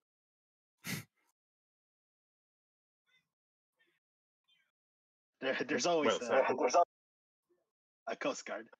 Well, he literally came through the water. You think this is not, what do you think it is? Cavalry? Well, they're airborne. They are airborne. Baby Turk isn't.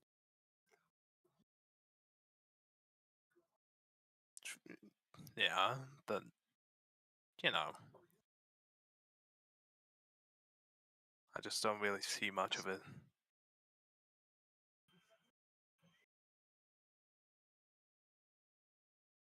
if it clears anything up,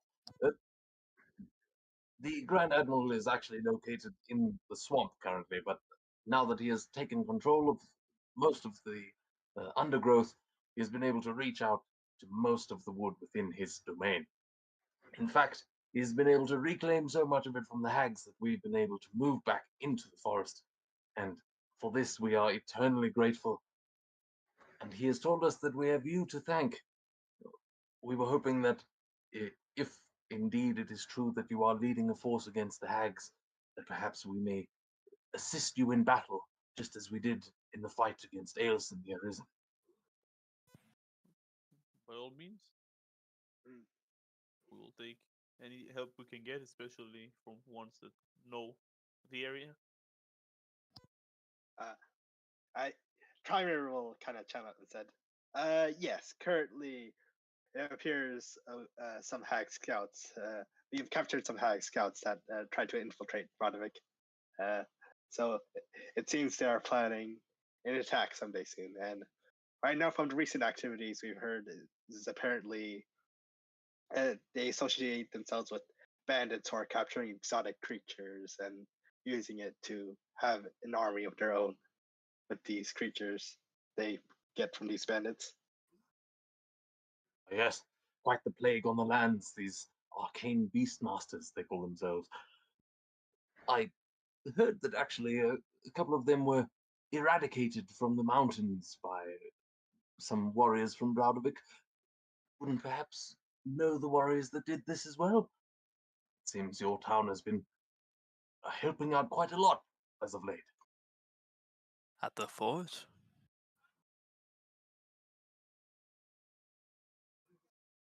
Well, it So would then- seem like if the fort is on the mountain. That was us, or at least some of us. You can give me a history check if you guys want to remember, because I know it's been a while and a lot has happened. Oh, nice. Yeah, for Yormund, it's like it was yesterday. He was in a coma after all. Yeah, Yeoman, for you, it's pretty hard to forget because they tried to capture your wolf, and those bandits that you were messing with, that when Shepherd like first grew beyond like the size that you were expecting, was when you slew like an entire band of these poachers. There was also there have been one or two incidents around town with poaching where you had to fight a few creatures.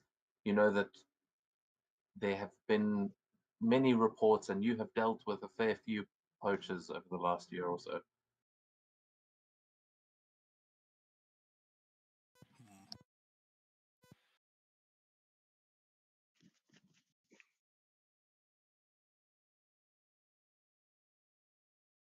Yeah, you're actually. Do you remember that troll with the Drake? They were also Beastmasters, or They were champions, I think. oh really? Sort. The champions of the dragon, maybe something. I know Something they with were champion. connected to the dragon. Yeah. I think they even mentioned dragon blood, but I'm just going off of the Drake, to be honest.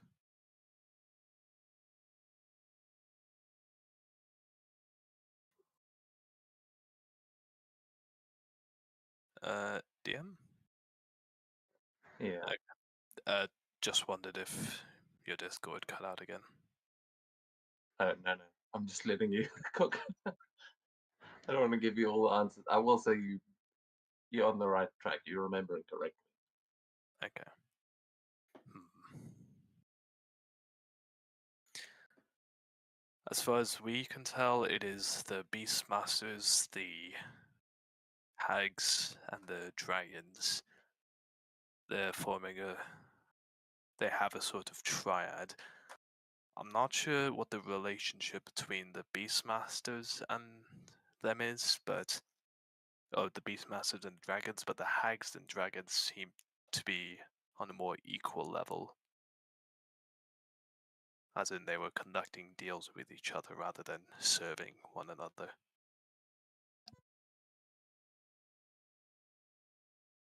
From what we can tell, the Beastmasters are not exactly the most organized of organizations. They seem to be rather disparate groups of bandits going about their own business. I believe that the animals they're capturing are for trade, and you know that you have disrupted the market of the hags after Malgrim's death. Congratulations on that, by the way. It has been quite pleasant not to have the ghost hanging around.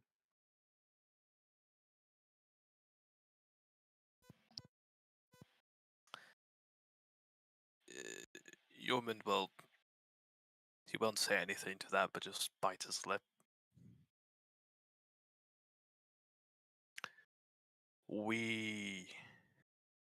Yes, we're raising forces to try and preemptively deal with the hags. The dragons seem to want us for another ordeal. So we're trying to how is it? Divide and conquer.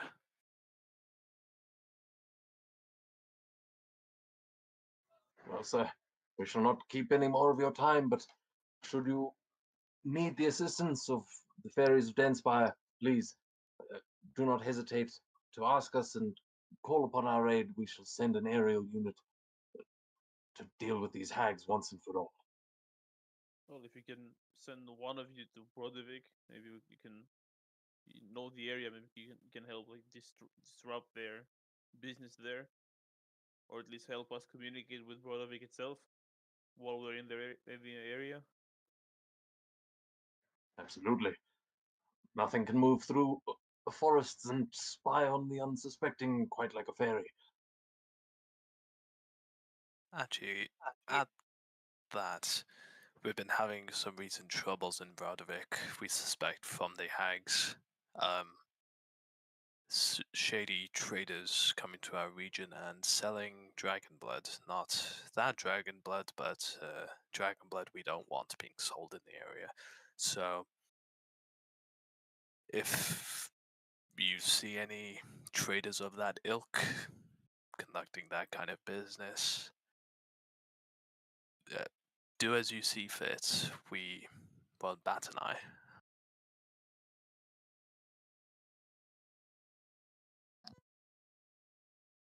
I'm going to ask you to please make a diplomacy check for me with Broderick. Yep.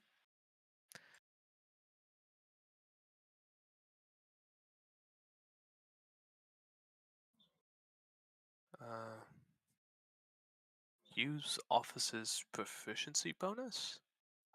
You can usually only do that once in an intrigue, so I would leave it unchecked. This would not count as a full intrigue action.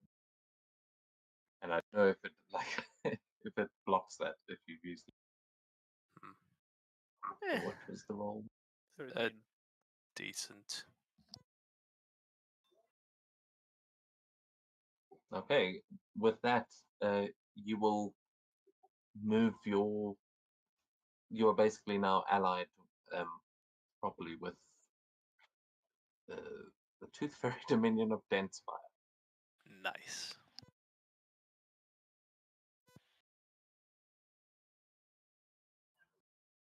Yeah, will have access to that fairy unit when you are raising units as a special allied unit. And they are going to now, they will go and set up in the forests. The pixies are pretty good at this. And before they leave, they would say, and before we forget, I have, of course, as is customary, brought a gift. Please use it wisely. And he hands out a bag of pixie dust. Much appreciated. Would Yorman even know what what it is? I don't think so. I mean, you might know, like, just colloquially, but someone might need to do an investigation or, an arcana or identify spell or something. I'll ask them what's so special about the dust. Well, it can make you fly. Quite simply. Be careful what you sprinkle it on. Oh. No. Yeah, try me when he says it can make you fly, you're pretty sure it's a drug and he means it can get you high.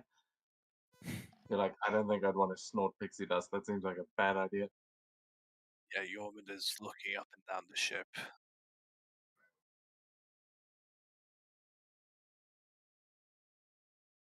Mikhail, I'll tell you what, because you got the 16 there, I'm going to put it into your character sheet. Oh boy. So you can actually see the item. And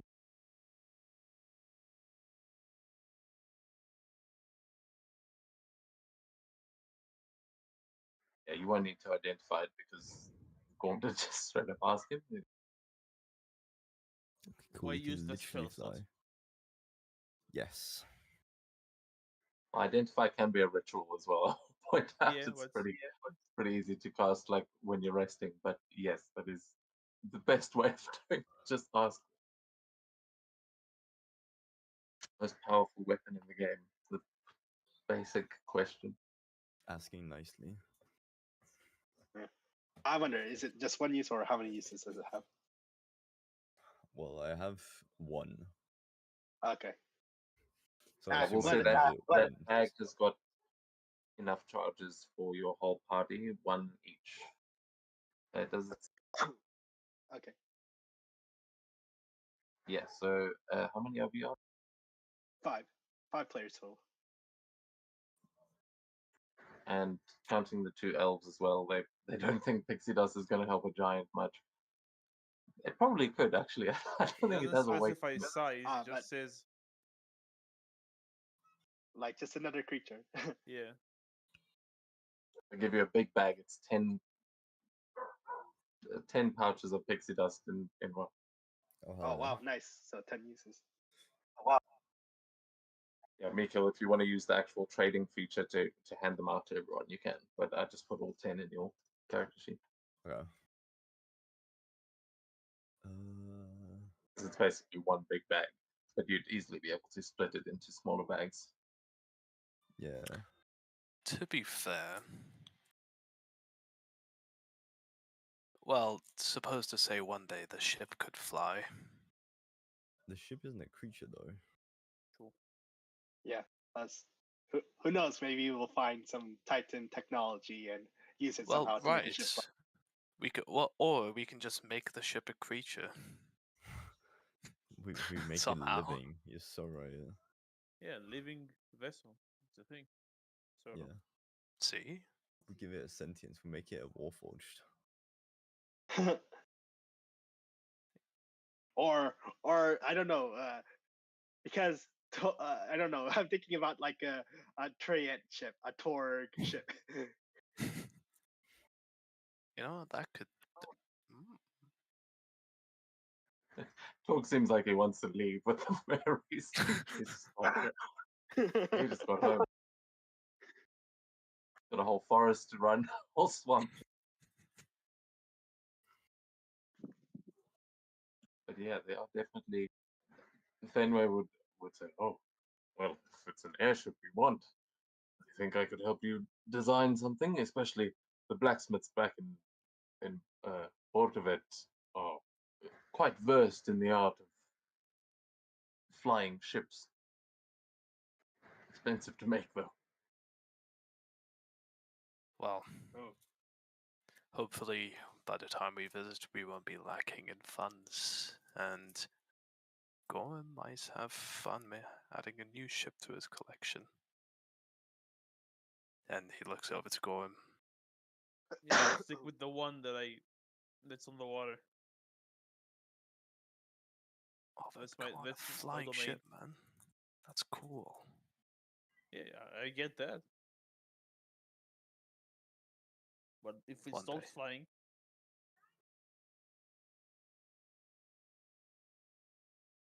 Yeah, falling ship doesn't sound like as much. Yep. It sounds like a good weapon, I'll say that. Yep, it certainly was in my Saturday campaign, or rather, it was an enemy, not an ally. So it was very bad for us in my Saturday campaign. The best siege engine, just drop a boat on them. You know, actually, looking at the living vessel, that's not the one that makes it fly, but that definitely Torg could help you to do that. Oh wow, really? it's made of living plant. That's literally like a Feywild creation. It would be right up Torg's head.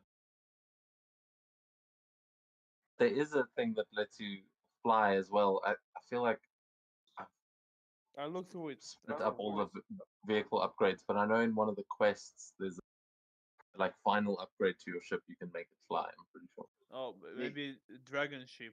That's why it makes it fly. Yeah, you can you can make a dragon ship an actual flying dragon. Yeah, that's So it's a bit like later on. It's the proficiency level +5, so it will be much yeah, later. yeah, and then we No, it's have like proficiency level a 6, so it's like level 17. So it's pretty far ahead. yeah, yeah, and the head, the like front head piece is a dragon head. It's also an option to craft, but first upgrade is 5,000, and then it's 10,000. So I think not cheap. Yeah. As Human says, maybe you'll be coming into some money if you can find it. I mean, I don't know what your plan is to earn money just yet, but yeah, the upgrade, that is also because an airship changes the game completely, and this game is very much about like sailing the coastline. Yeah. By the Yeah. time you get to those high levels, you're going to be traveling the entire world. So an airship is going to make sense. But if I give it to you now, it's going to Yeah. be a case of flying into a high level area. Yeah, Yeah. like who knows? Maybe we'll encounter storm or cloud giants. For now, we can just have a hovering ship, functionally identical to a normal ship. It just hovers like a foot above the water. Oh gosh! In my Saturday campaign, they were talking about let's put wheels on the ship. I was like, what? No, that doesn't make sense. Now hear me out. Is it Spider an ship. upgrade called? Sorry, I No, go ahead. was going to say there's an upgrade called Clockwork Oars, which I feel like could Yeah, I also just be found that. pretty fitting. I just found it. You need only one person to. AKA Make Yeah, sure. you basically mechanize the oars, but I feel like with Trymere and Maykill, it could be quite fitting as well. There's lots of flavorful Yeah. upgrades. Mhm.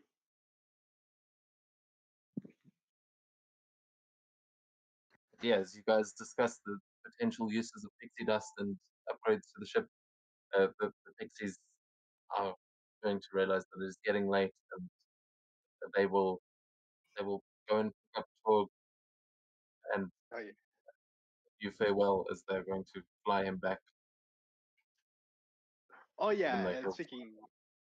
Oh yeah. Speaking of like other items, like does Mikhail still have the axe that was from the glance, or is it within the camp? Well, I'm pretty sure I didn't pick it up last, like after when I was a giant camp, but it's still in my inventory, so to speak. Do I have it on me? No. No, I would say you can leave it there, or yeah, I mean you might as well delete it because you gave it to the Yeah. other War guy who, chief. well, give it to him is a bit of a strong word, but you didn't take it back for sure. No. Yeah. It's basically definitely in the possession or safekeeping of the tribe. Yeah, so unless we somehow get it back, it's not my problem. Okay.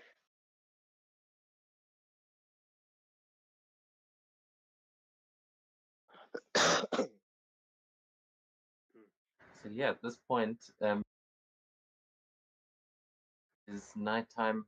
The pixies are going to head back inland.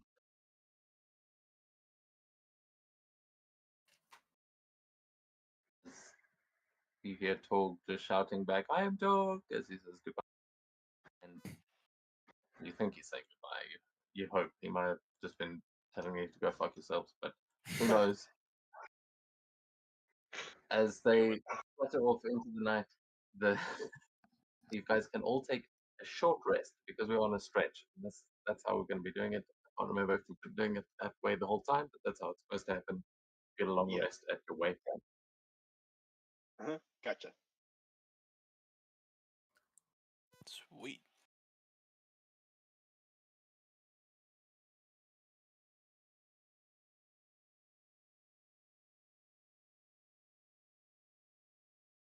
Then there was something else. Now, do during the rest. Oh, just 1 second.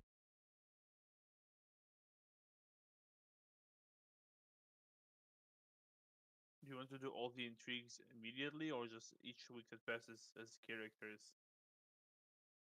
We proceed to do the Every next 5 days. That Yeah. so yeah. For now, for the next 5 days, your people are like rallying the troops and getting the forces ready in Radovic. Okay. And then we'll take the second intrigue turn once 5 days have passed, because we don't know Okay. where you'll be or. Okay. Yeah. So right now, we've only been traveling at sea for 1 day, correct?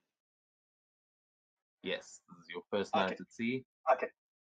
You know that the next day you should be able to make it to Skakatoka. That's still where you head. Yep. I'm just trying to remember the camp actions. Do you take those? No, you. Yeah, yeah. Okay, so you take expedition activity. That's the other thing.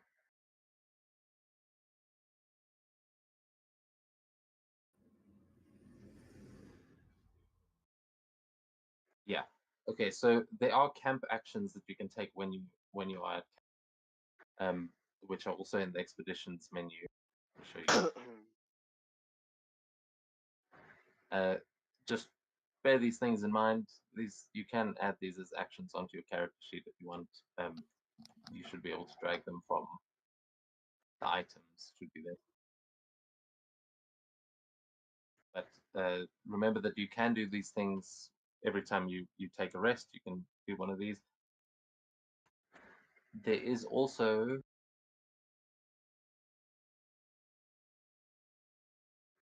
I can't remember if this is all the stuff, but you can also for the elves, for Camilla and Trymere, you guys can do 2 camp actions when you rest. Oh, nice. Okay. Because you only need 4 hours.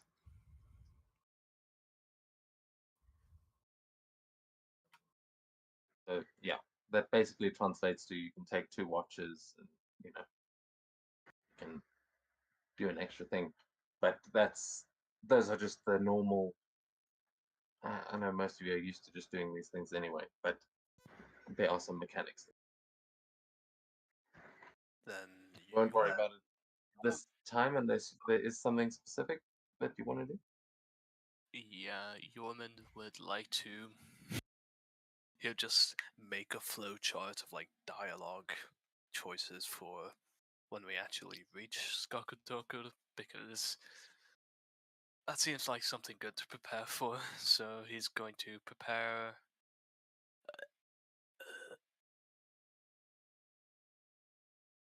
Select one ability score to. He'd probably prepare charisma. Yeah. Charisma by planning out what he's going to generally talking about.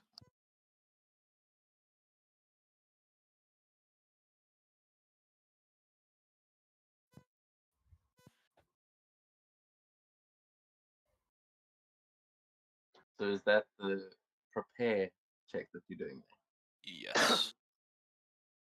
there? Okay, awesome. So you get a D6 that you'll be able to add to your charisma check. Nice. Yeah. Make a note of that somewhere, because Yep. you may forget by the time it comes up. Yeah, Yormund is just off at the end of the boat talking to himself and like talking to Shepard. Just going off on tangents about diplomacy and trade and like quantities and very boring sounding stuff. Yeah. But I can imagine also the pressure that Brodavik is currently not very rich right now. Yeah.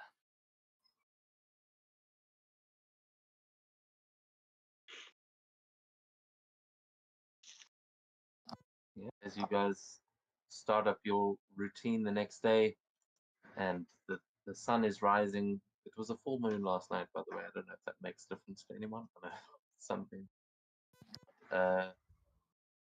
Yep. Shepard just see howls. there was a howl from Shepard at some point last night, and a howl back from the coastline.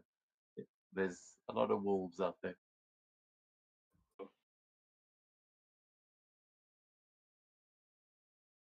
And then, yeah, so you guys wake up in the morning, you see everyone's just going through their basic morning things.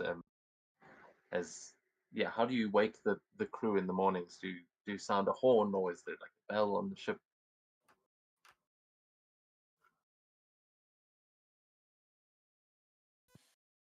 I think that's up for our captain to decide. Probably a horn. Bill is not really Viking. Yeah, hell yeah. So that the low blare of a Viking horn just echoes out over the water, and everyone comes to picks up and starts getting ready. You know, just grooming and washing up, grooming and brushing their hair. As you'll see, these elves have all got very finely like braided hair. This grooming was a big thing for the Vikings, and for the elves even more so. But the first thing in the morning would be to check the ship before you head out, make sure everything's looking good. So, our crafter, can you please make an investigation check as you and anyone who wants to help could give the help action, as people need to check for 28. damages, check the rigging, ensure the oars and sails and everything are in good nick. He's fine. He's fine. Yep, we got net 20. Oh yeah. So, what is Mikkel doing to investigate this pristine ship in perfect? He's checking where common places of disrepair could happen. So maybe like checking under the oars, like where the oar holders are. Checking the mast, see how the sails are holding up. See if there's any like rats going and gnawing at stuff. Just doing a clean rundown of the ship. Yeah, it does occur to you it might be a good idea to get a cat to deal with the rats, but everything is looking good. And yeah, maybe some of the rest of you might be training. Do we have a trainer on the ship? I think so. Don't think so. No. No, don't think so. But yeah, I mean, flavor-wise, is anyone doing some light combat drills in the morning, or any like exercise? Yeah, Yorman could definitely, maybe not like mechanically, but definitely will like offer training. He's picked up a thing or two from his mother. If anyone wants to train with Yormund, you guys can make contested athletics checks. And as a heads up, Yormund will be using his giant smite for this. Oh, You gotta train against the best, you know? yep. Also, it won't cost a usage of your giant. Nice. Yeah, why not?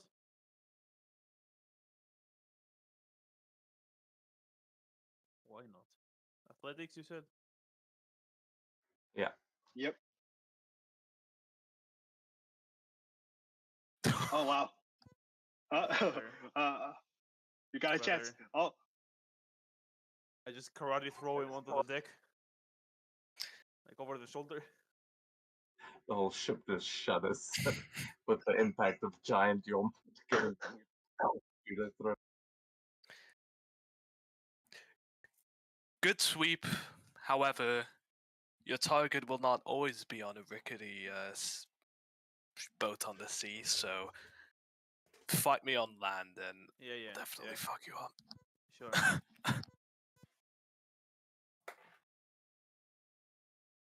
Anyway, good work, and he gives you a perhaps harder than kind slap on the back. Good thing I'm wearing armor. Just smacks metal.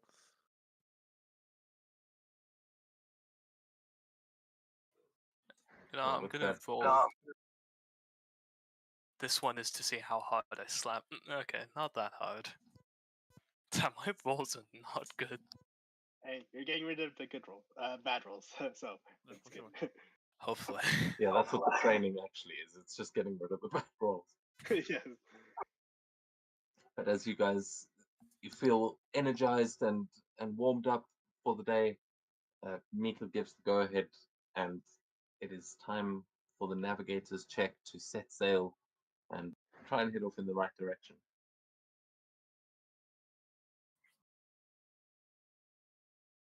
Ah. 11.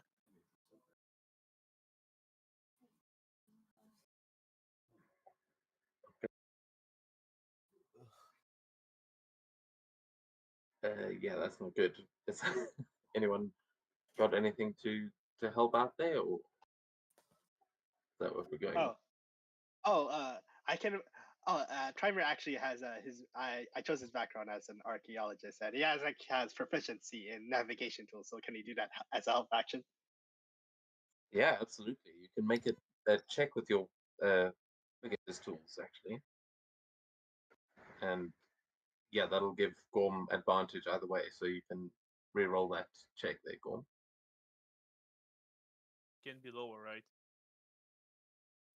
Was Keep it your lower? D4. Keep your D4 roll from before. It was a 4, so so +3. It would be 16 from keeping your like guidance roll.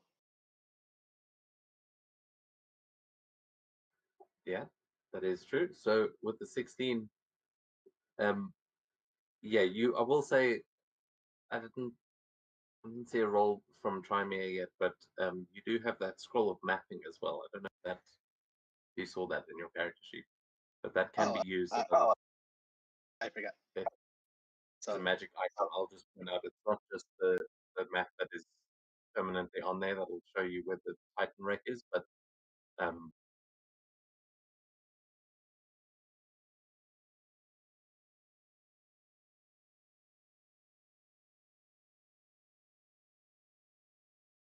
what kind of roll do you want from me? From idea? with the tools. Oh, the okay. navigation tools. Oh, okay. So that would be +4. If you have the tools themselves, you should see them in the inventory. You can use them to roll. Oh yeah, but it's just that I don't have my character token out in the map, so That's something else.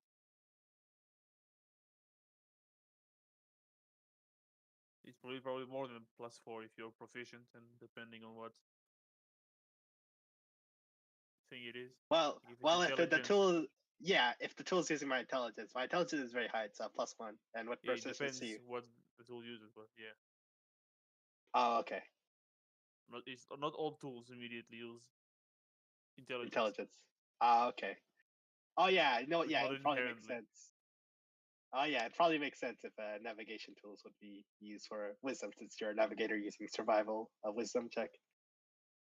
So if it would be 23, it would have been a 24. I have a +2.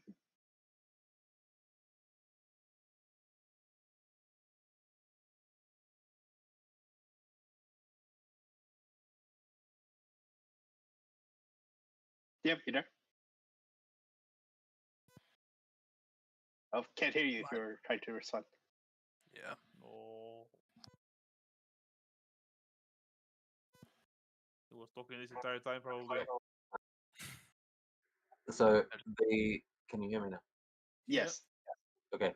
So Trimier, you are able to identify the shipping lane basically and guide Gorm to take that, and he will be able to follow that to the next waypoint without any more navigation checks. You have now got an accurate little map of this area of the coastline that you're able to follow. You guys make your way pretty much without too much issue, but I will need a perception check from the navigator again as you guys make your way down the coast. Perception. That's. I mean, from the lookout. Oh, lookout. Okay. Carmilla.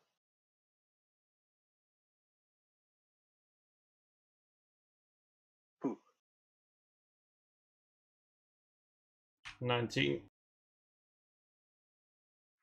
Yeah, but you back up at the top of the mast. Always.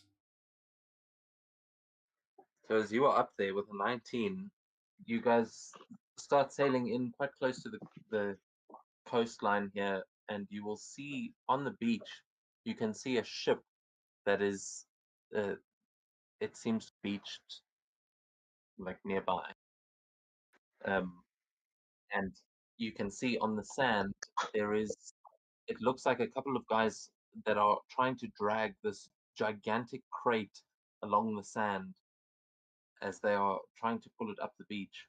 And I'm just going to actually move us to this map. Put your tokens down. But yeah, you can see this ship.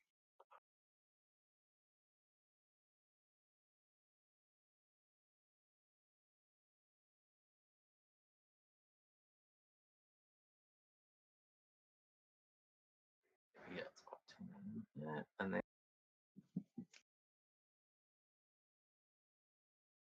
yeah, I'm still just putting you down, but you should be able to.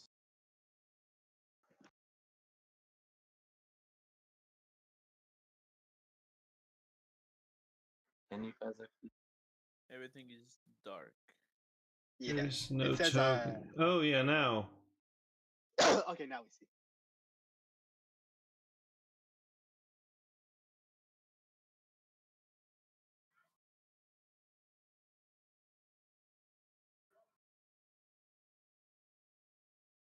Yeah, if you look south, you'll find the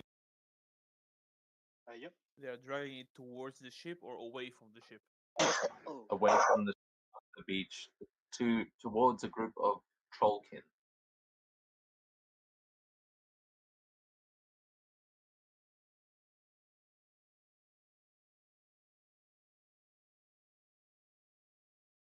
Are there like any symbols on the long ship? Like any flag, anything? Try to identify where it's from. And give me an investigation or a perception check. Sorry, investigation or Investigation, perception, or history. Actually, perception it is. Oh. That's a natural one.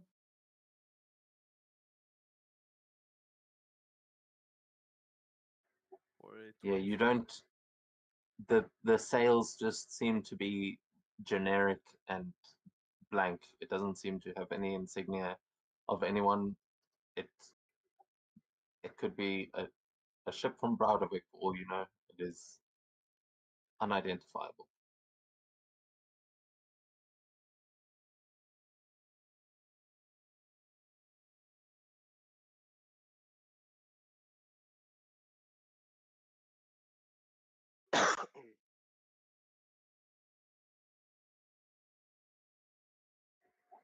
Put it on the ship now.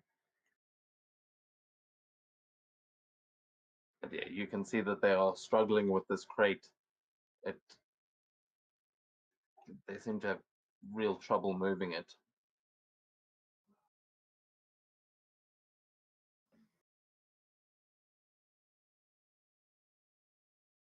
Ooh, can't be something good. It cannot be something good if they're doing trade with Trollkin, which you've heard about their dragon blood addiction.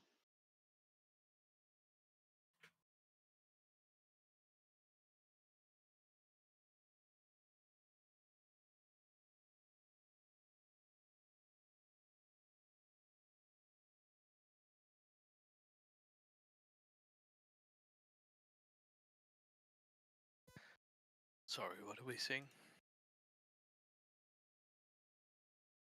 Oh, I You're see. seeing a group. Go Yeah, ahead. they're dragging a crate up the sand towards a group of trollkin. It looks like they're doing a trade. Do we recognize anyone here?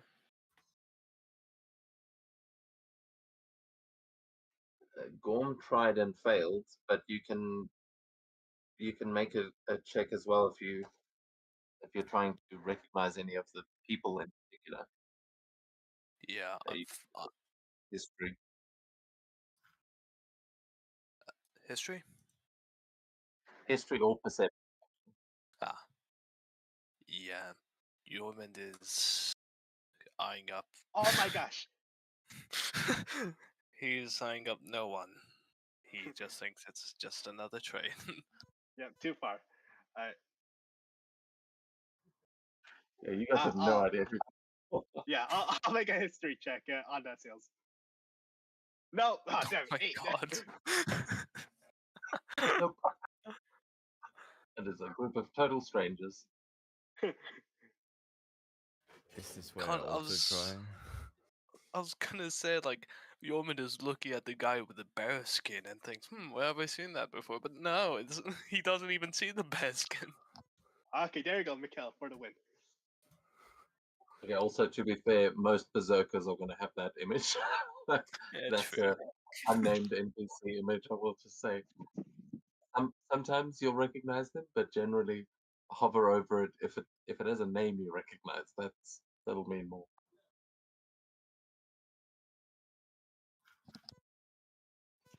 I used to make different images for every single entity, but actually, the life's too short. Yeah, and then there's too many NPCs.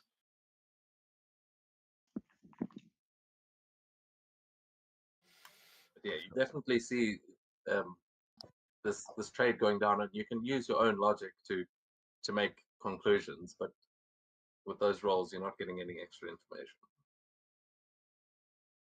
Miko rolled a 20. Oh, We lost someone. We lost Gorm. yeah. Gorm. He's Ah. he's done it. Yeah. And okay, yeah. So Mikil, you recognize that. Let's see. You can recognize enough with all of these roles. It's you're not really getting that much, but you can tell that that crate is it's not well. It's not just them that's moving the crate. It seems like there's something in that box that is thrashing around. Ooh. That's kind of terrifying. But at the same time, is that really our issue?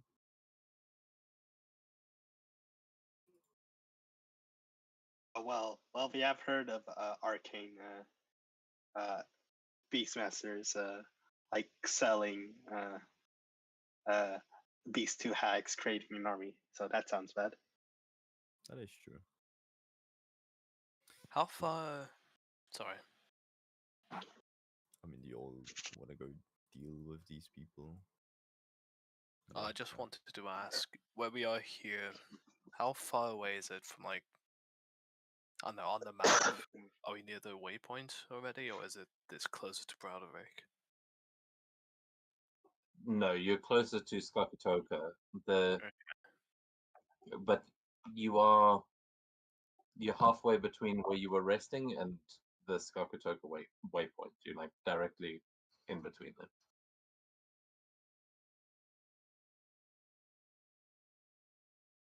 Think it's worth making an inquiry. This might be just another batch of dragon blood.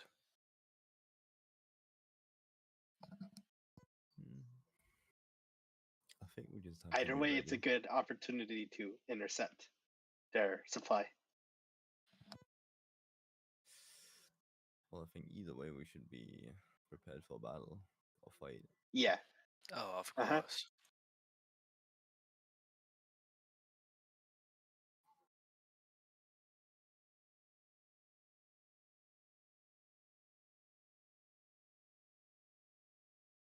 Okay, so you're preparing for battle. Are you? Yeah. I mean, you guys are still out. Like they may be able to see you, but yeah. What is the plan? Are you going to try and rush them? Are you jumping out into the water? What? Yeah. I think we ought to bring the ship to shore.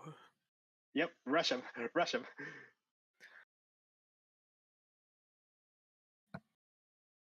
Yeah, but the captain is restarting. What? As we can assume that Gorm is going to be commanding the ship to turn, what are the rest of you doing in preparation? Yeoman will say, I think we should try to speak to them at first. Good idea. Like, maybe not like we go up to them and throw a hand axe before a word is even said.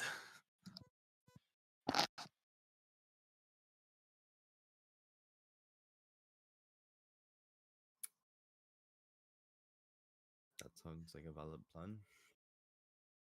Try and pry some information from him.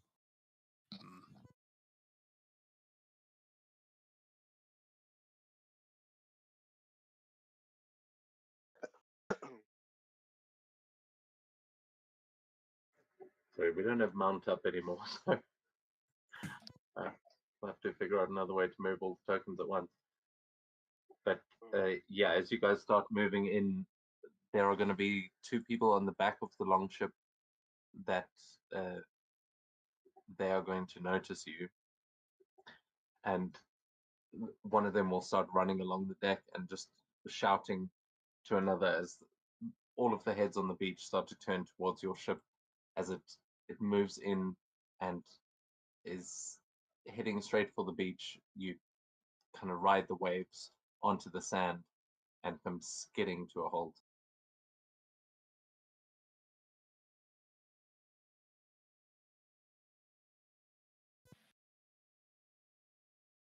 Apparently, you're it's being rubbish. thrown overboard. It's you guys disembarking. You can move your tokens to wherever you want them to be. I think it's on the combat turn. So Yeah. thank you.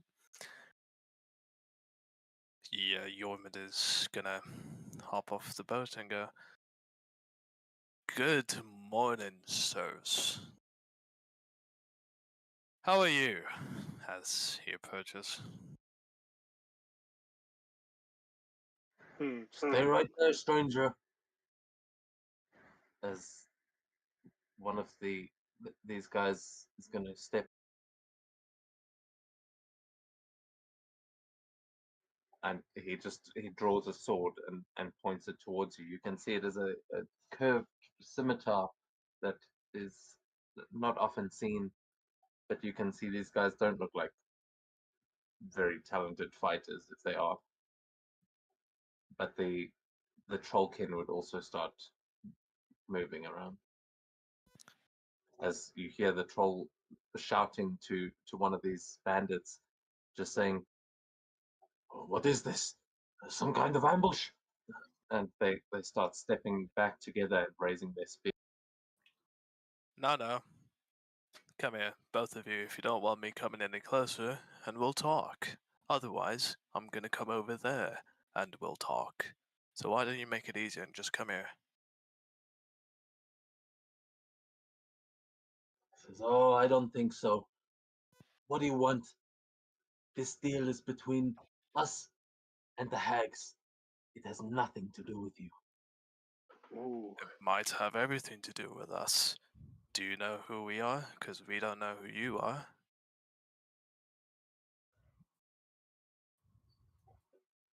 I'm going to give them a history.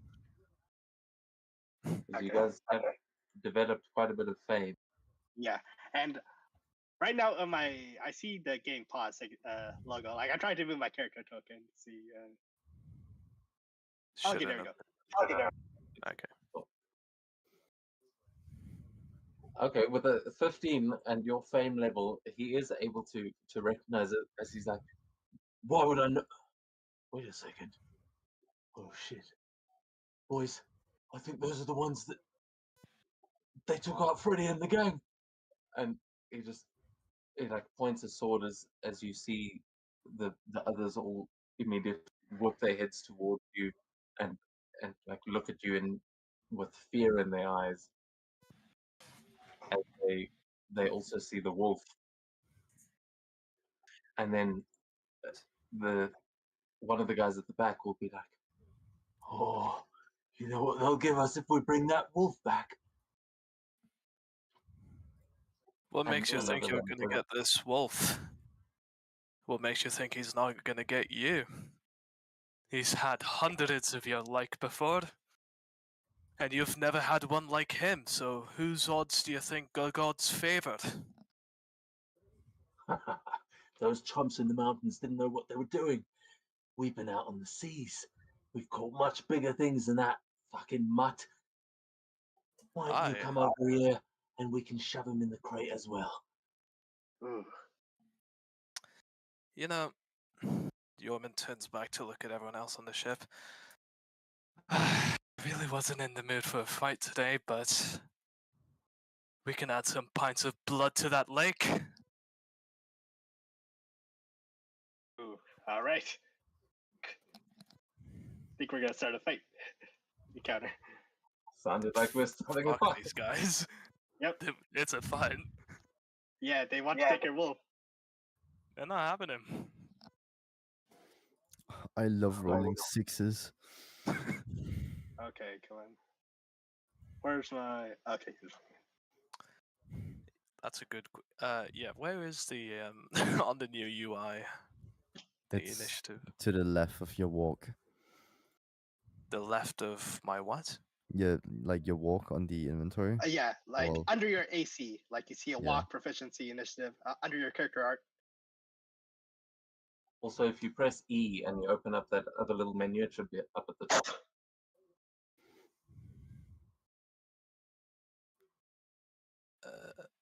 Oh no, I don't have group initiative.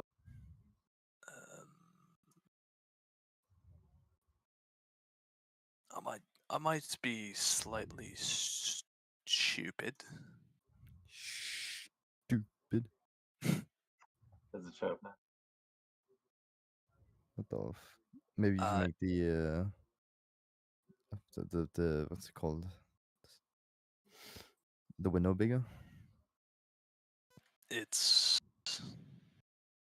big as can be. Huh. Just gonna roll 4. Just also, you can open the combat tab and you should see a little dice next to your name. Yep. Ah, there we go. Okay. Oh, that was Yeoman trying to find the initiative. Yeah. Okay. But then to kick things off, as your allies will act on your guys' initiatives. So if someone does want to control the elves, you can let me know. Otherwise, they'll go at the end of the round. And we are starting off with Camilla, as you see these bandits drawing their blades. The Traken are pointing their spears, still in confusion, but you do know that some of them probably recognize you as well. So, what would you like to do? I will be rushing in, seeing this guy, and starting stabbing him.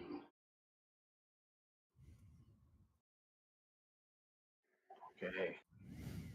He is going to use. He's going to be trying to parry you with his reaction. The first one's going to hit though.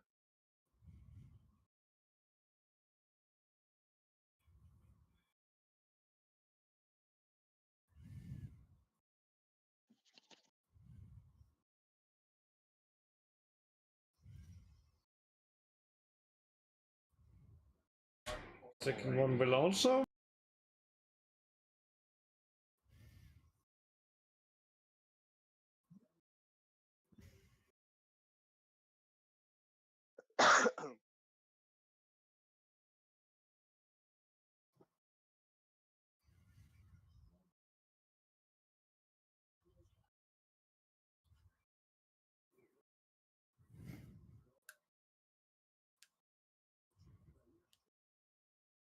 Perfect.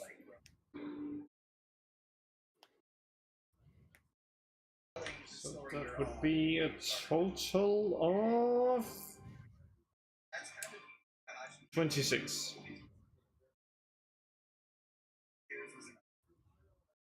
And yep, that should still a little bit movement.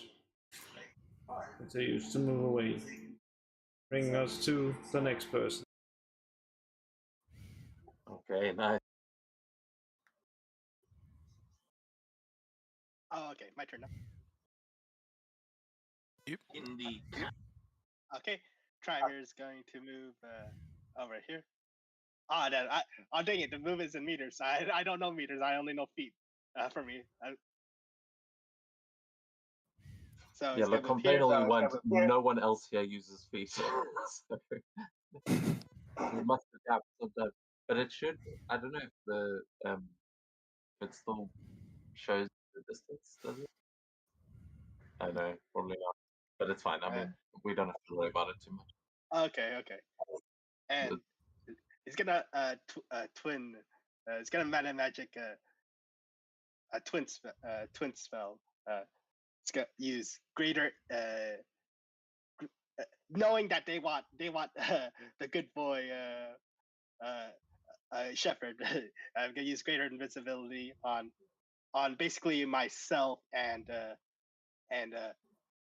Shepard. Nice. So yep. So give Shepard a greater invincibility.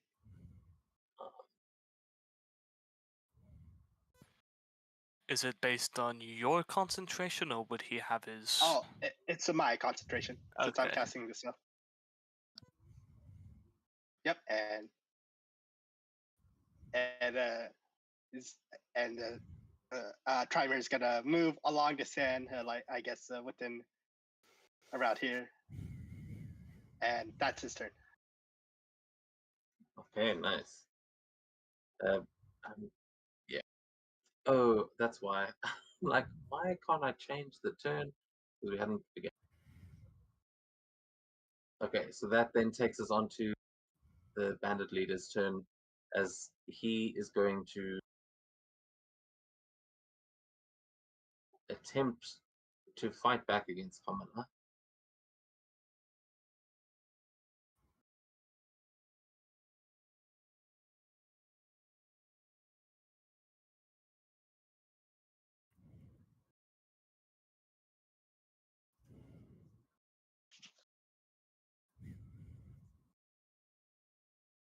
Okay, misses on.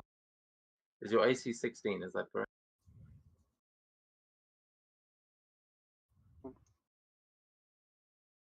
Oh, Carmel, you there?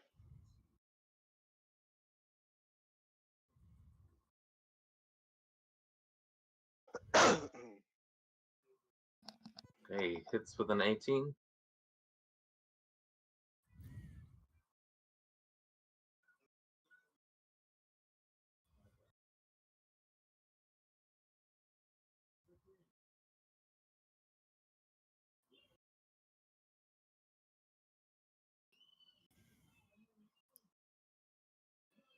And then he is going to move back again, which would provoke an attack of opportunity if you want. Of course, I want that.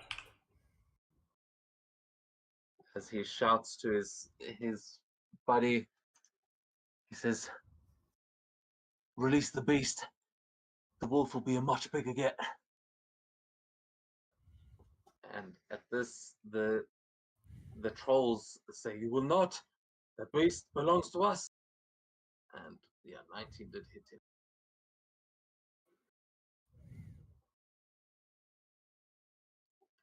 I don't like that it's not auto applying damage, but there we go. As the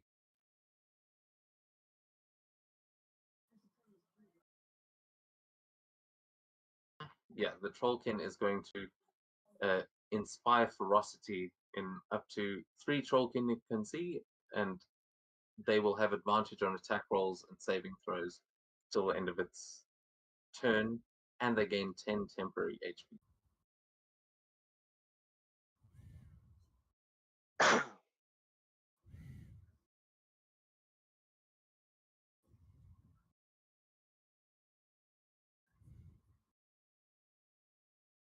Give me a second to add that.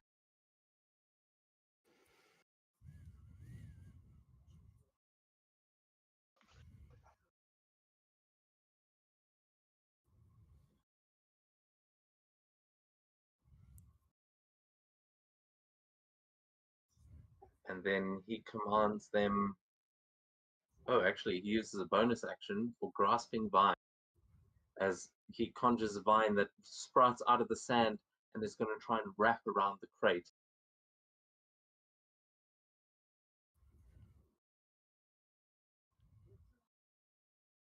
And it can't make a deck save, so it is grappled, and the other bandits are going to start trying to break the crate open.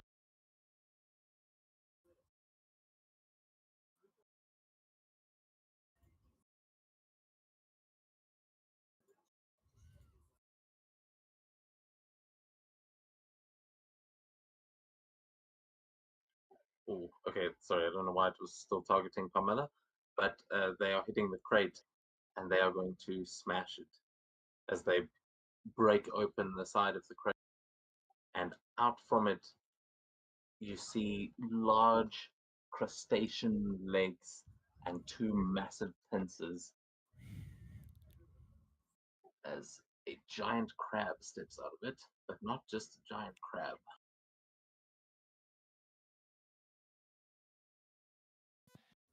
Several giant crabs. No, I just can't take it out the box for some reason.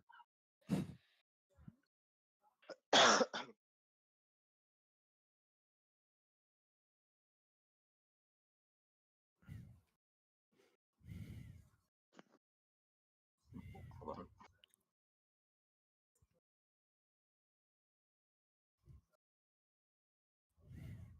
Okay, well. Yeah, you see this massive blue crab just breaking out of the box and scuttling out sideways towards Carmilla there. As they kind of open it in your direction.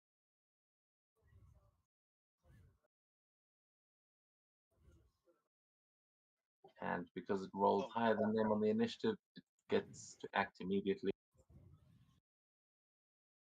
as it rushes out and attacks Carmilla with a claw.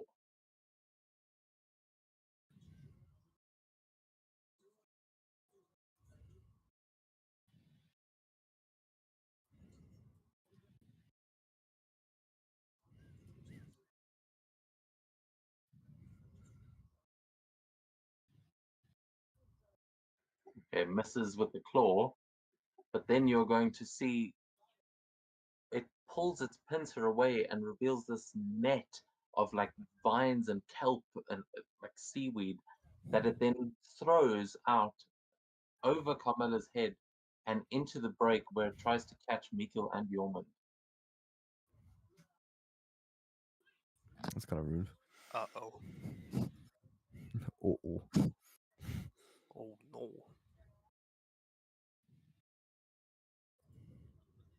Oh, Oh my fucking god. Wait, that's Shepard. and Shepard, I forgot Shepard. You can't see Shepard, but I Okay. literally can't see him either. Let me just then instead actually roll with Yormans. Yormund? Oh yeah, that's good. Oh my god. Oh. I'm gonna flash of genius that. Thank you.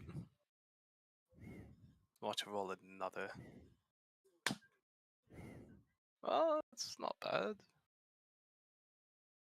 Okay, so to be fair, that check is also to free yourself, and it missed its attack. It got a 10 to hit, so those are actually unnecessary. You can keep that use of Flash of Genius. Okay. Because it missed you with the net. You both are able to dodge out of the way. And then we go to Gorm, who I know you've just come back, so we'll give you a second. We'll go to Mikkel first, and then we'll come back to Gorm. As this net has just flown over your head. That's kind of rude.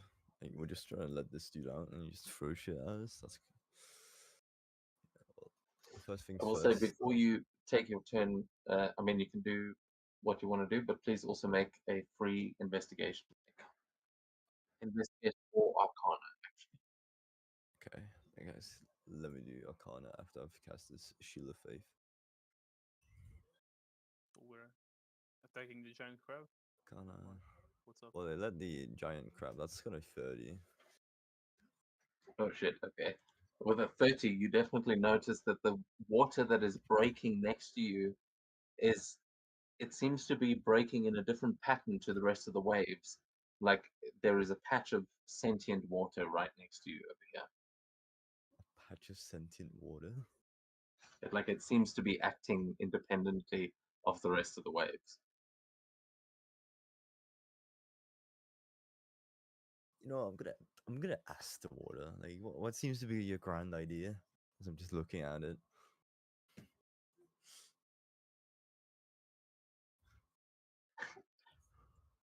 Uh, give me an intimidation or persuasion check. What am I bad at? None of them. Okay, hang on. Crap. Fuck. Damn. The water does not respond. Okay.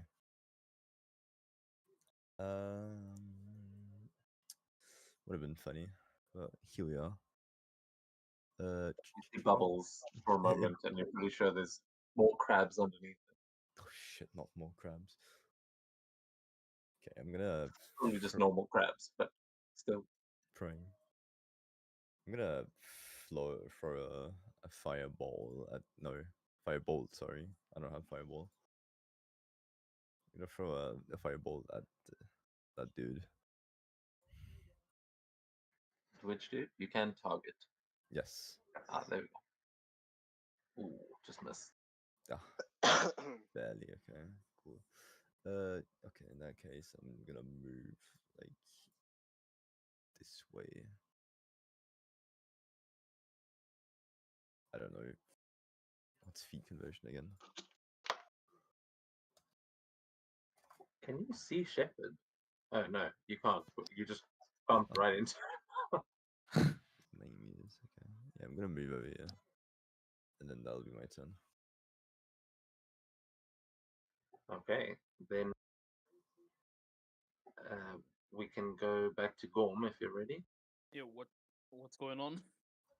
So you saw these bandits were dragging a box that they'd just taken off of their ship up the Yeah. beach, and they seemed like they were trading it with these trollkin.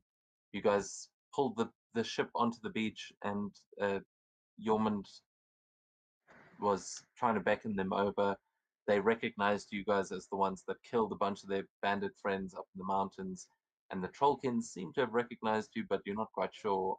And then a battle broke out, and they broke open their box and sent this giant crab out towards you guys.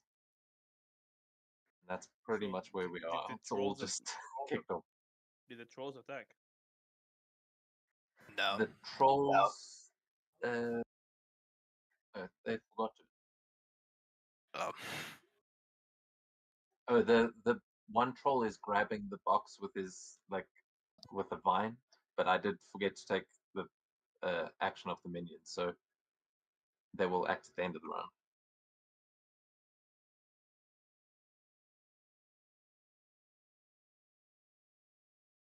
Okay, I'll hop off the ship. Why is this in meters? Oh yeah, we're just sort of flavor speed for this one. I'm not sure how much I can move. It's like 10 meters, I think. 30 feet. Yeah.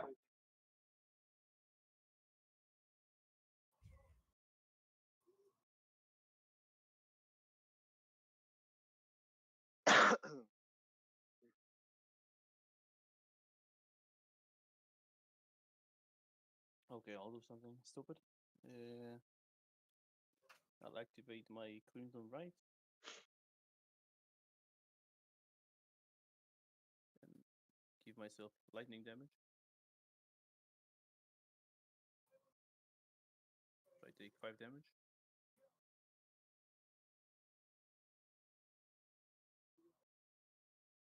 Use my action and cast. Wait, bonus action, right? I'm not wrong. Yeah. I'll cast Speak with Animals. And it's a minute. No, it's an action. Yep. Casting Speak with Animals and telling the crab that we're not your enemy. Ooh. Okay, you can give me a persuasion check.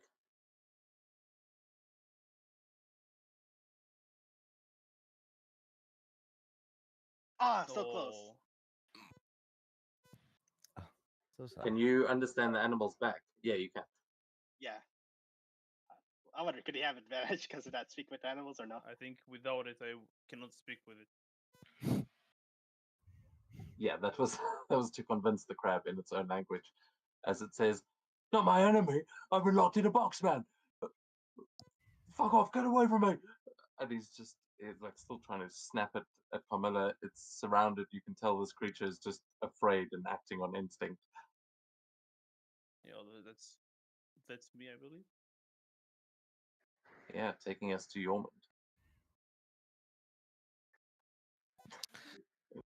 Um.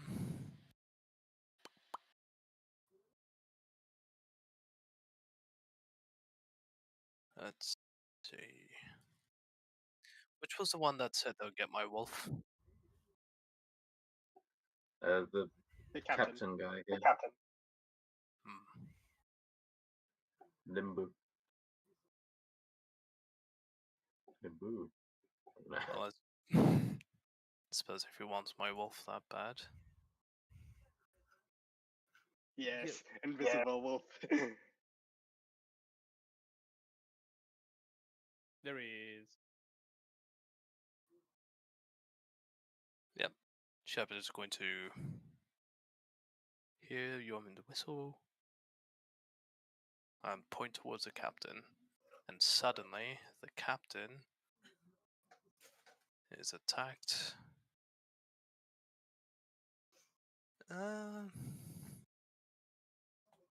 Would it be with advantage since he's invisible? Yes, he would. Yeah. Yes. Nice. Ooh. Nice. Oh. This guy has no idea. See, there's just some paw prints that come rushing towards him in the sand, and then his neck is being torn Yeah, open. yeah, you can just see like at an angle the footprints like dun dun dun. Oh my god. Yeah, so if he's even still alive, the last thing he hears before being taken down is just some padding. It slowly gets faster and louder, and a really alarming snarl right behind him as Shepard bites into his neck. And, well, let's see, does he... Oh, he Does stays on not his feet. die, and with the 20, as he just, yeah, you see his neck just explode with blood as he's like gripping at it and screaming. He kind of falls back into one of the other guys, but Shepard has got him by the neck, and while he's still screaming and alive, he is like he's not going to be for much longer. You can see he's bleeding profusely, and Shepard's got him, but he is still standing. And the only reason you can tell that Shepard has got him is by the blood spraying onto Shepard. Nice. And could Yormund... Well, first, Yormund is going to Giant Smite. Could he make an animal handling check to sort of not get the crab's, I don't know, ire as he approaches? Because he's going for he's sort of trying to like sidestep around the crab, and he's just going to strike towards the captain. Yeah, you can. I'm not sure. What are you actually doing as part of that animal handling check? You're just trying to avoid its line of sight. Yeah. More just like trying to convince it that, like, I'm not here for you, I'm here for these fucks. Okay, you can make an animal handling check, but it will be with disadvantage because Gorm has already tried that, and this thing is just frenzied. My Frost Rune would give me advantage, so I'm gonna roll normally.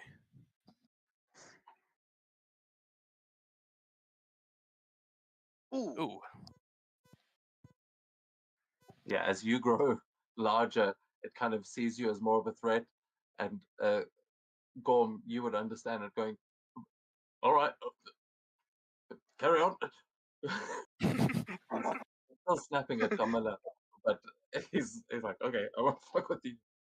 The guy behind me is clearly exploding as well, so yeah, the crab doesn't seem to attack you as you rush up on the captain. Nice. And then You bump into something on your right. What Your sound Primary makes?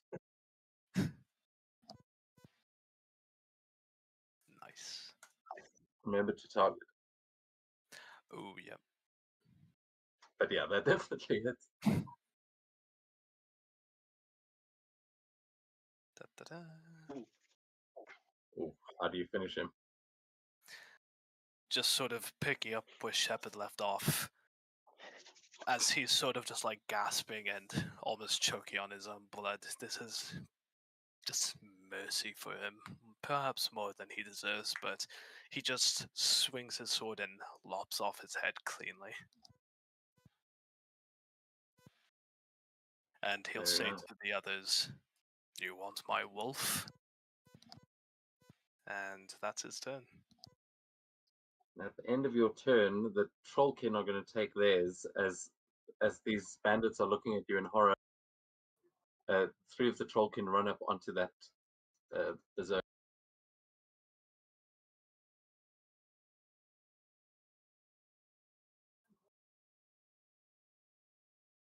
And they make spear attacks against it. Nice. With advantage from the other thing. Ooh, they just hit.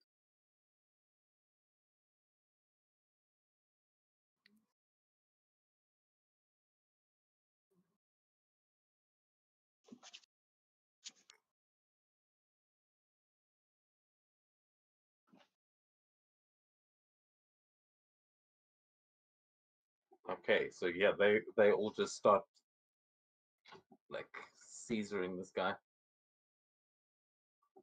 As go to the top of the round. Oh shit! Sorry, just give me 1 second. We're gonna try to do one more round here.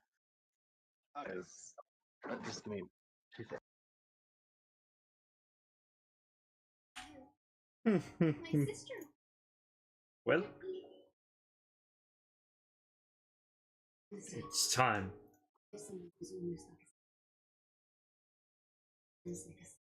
to use magic. Just started clapping the crap and just like, come on. Ooh. Just like stepping aside, just come on, out into the water. Just like pointing out and stepping aside to indicate that it can go there.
So quiet.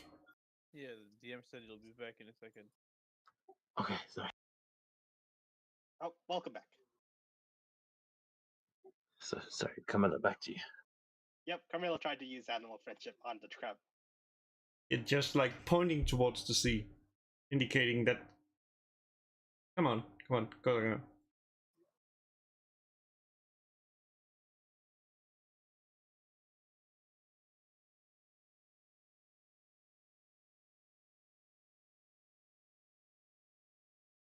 It succeeds. Oh my god.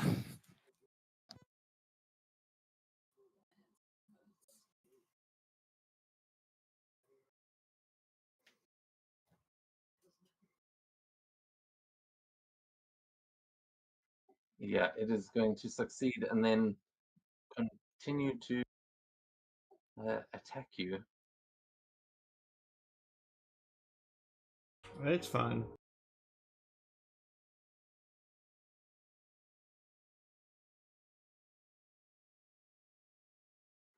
Misses. And then it is going to, let's see, it makes 3 attacks, only one of which can be with its net. Oh, okay. So it makes another claw attack against you and then one against one of the bandits.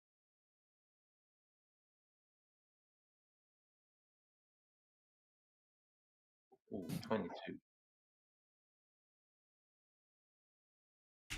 Yeah. Take 11 points.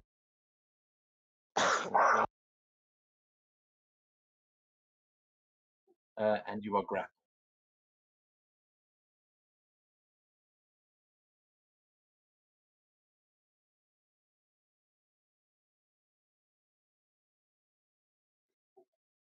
Okay.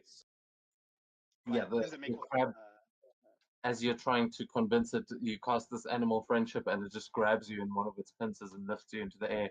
As its other pincer goes for one of the bandits. Come on.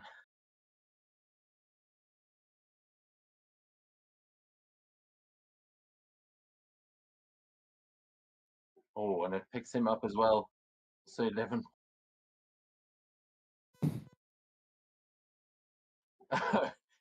It picks him up and snips him in half with its. It just like picks him up by the waist and cuts him in half, and both sides just fall into the sand. As it then progresses, it proceeds to scuttle towards the sea.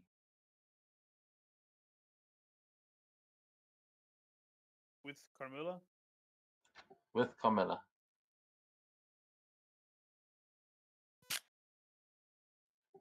As we go to Trymere, and you see this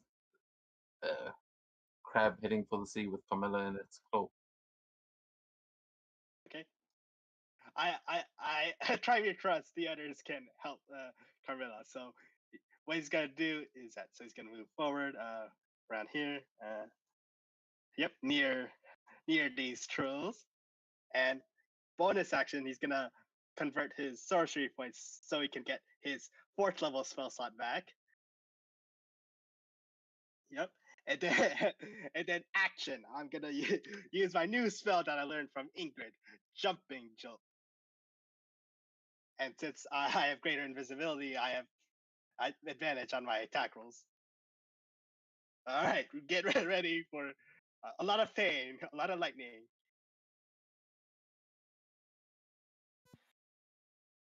Okay, 27, and the damage is 26. And then, yeah, I can, yeah, based on Jumping Jolt's description, it can, when it hits, it can jump to other creatures. Oh no, I didn't target that. I targeted the bearman. But like the person wearing the bear skin. There. Okay. And then but then it can make another jump to 5 other creatures. So I've got target the troll. Oh god. So another attack roll with advantage. 19. And that is I wonder, do I do re-roll the damage like for each creature, DM? Or is it On a hit, the target takes 40-12, so I think. Yeah, I'm Right. asking if do I like re-roll 40-12 on each creature, or is it the same damage? Yeah, it doesn't say anything specific. For now, just for time's sake, we'll use the same damage. Okay, 26. Okay, and then against the the spellcaster, so advantage. Ah, crap! Dang it! So half of 26, 13. That's 13. Damn it! I was hoping. I was so close to that nat 20. It would have been so devastating. Yep, and that is Trimir's turn, as he's gonna move a bit away, and that's his turn. Nice. Yeah, he does manage to maintain his concentration on that vine, but the bandit captain is dead. So we go to the shaman, who is going to. He has got that crate grappled, and as he is hit with the lightning from the side, let's see. Has he got anything that he might be able to use to see you?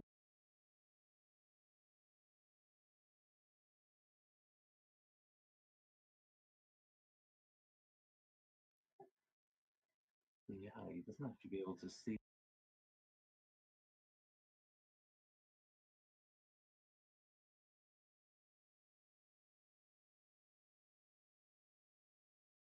Okay, so he is going to put out his hand, and as an action, he's going to cast Dispel Magic, and he's going to try to dispel invisibility as he is choosing a magical effect, as he knows that you're invisible. And what spell is greater invisibility? What level? It's a fourth level. Okay, so he needs to make 14 spell casting check.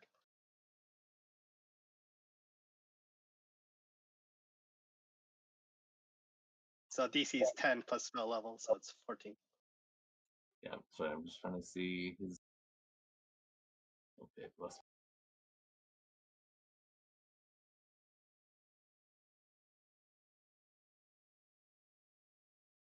Ah, yeah, that succeeds. Ooh, okay. So your spell ends, revealing both Shepherd and yourself. Oh, does it end like concentration of my spell? Like just In like that? the spell, it dispels the magic completely. So your Oh, okay. spell, he counteracts your spell, and he goes, Oh, wait a minute. I just forgot.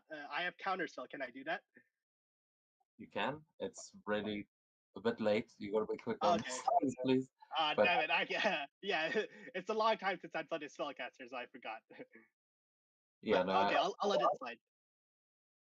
I mean, you can. I am allowing you, but I'm just saying we've got to be quick on those reactions because once I've done all the dice rolls and applied all the shit, it's like Oh, it's, okay. I'm it's sorry. just annoying to have to go back and do it. So please just be aware of those, that you have those Okay. spells. Okay, I'm sorry. It's been a long time since I played a full It's spellcaster. been a long time since we've fought a spellcaster as well. So, are you going to use counterspell? Yes, I am. Okay, he is going to counterspell your counterspell Oh gosh! Oh dang it! Yeah, that Got works. with his reaction. So, and then with his bonus action, he is still concentrating on the grasping Oh. vine. He is going wait to a minute. throw that crate at you. I see the description. It says, wait, does it require sight to see the spell? It says a creature you can see.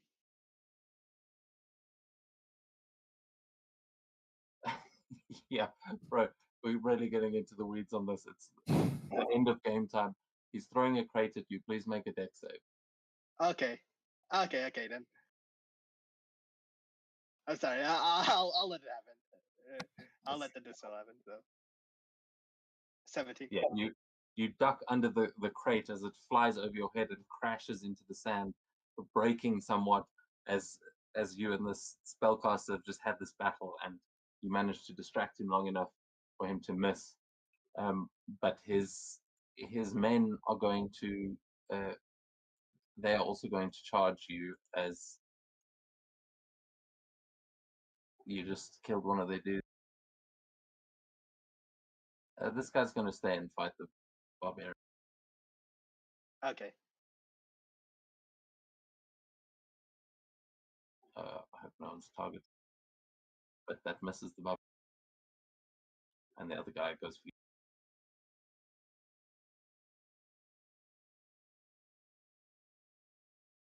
Ooh, 19.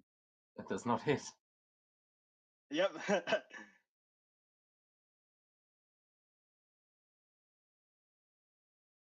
That unarmored defense, martial feat. It's good. This guy is running for the ship. Oh, I forgot there's another. He's chasing him. And then this guy is going to try and run back and fire a short bow at Shepard as he's trying desperately to get away as he sees this wolf appear out of nowhere.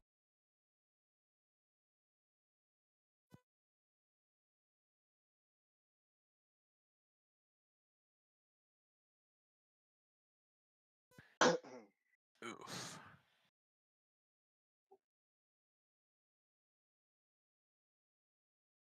6 points of damage to him there as the guy books it.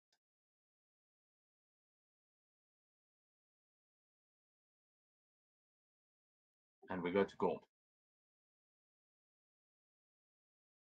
Actually, the Berserker still gets an attack. He's attacking the troll, but Gorm we can go to.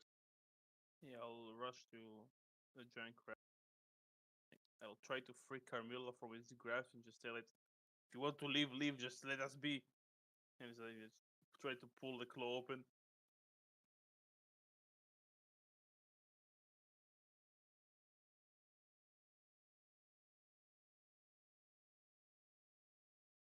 Yeah, you can make an athletics check if you're just trying to pull it open normally, or you can make an attack to try and Oh, like cut off the claw. no, just an athletics. 22. Oh yeah, it is hard for. Actually, it'll be a contested. Yeah, that's fair.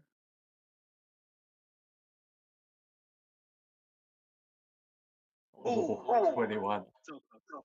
As yeah, this is the strength of this crab's claw is intense, and you can see that Camilla's already getting wrapped up in this sort of seaweedy netting, but you manage to pull it out long enough just for Camilla to easily slip free and into a good position to attack this thing.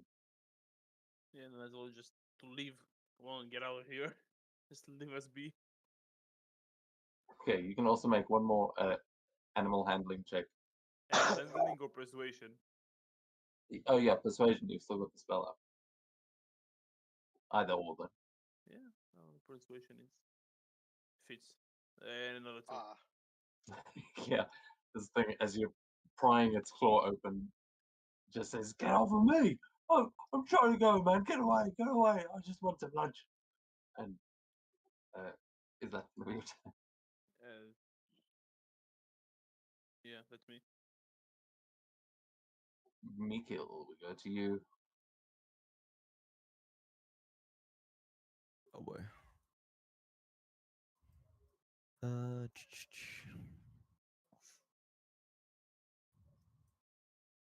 suppose I will just start moving towards the others.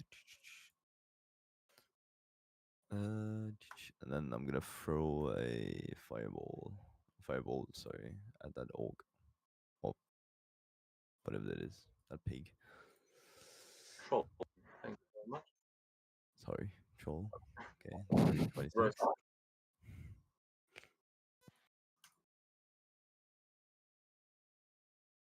For 7 damage. Cool. Okay, do you have any bonus action?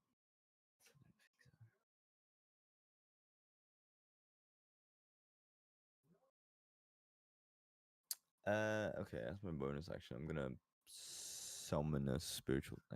No, actually, no, mind. I'm gonna go do that. Waste split slots. That's gonna be my turn.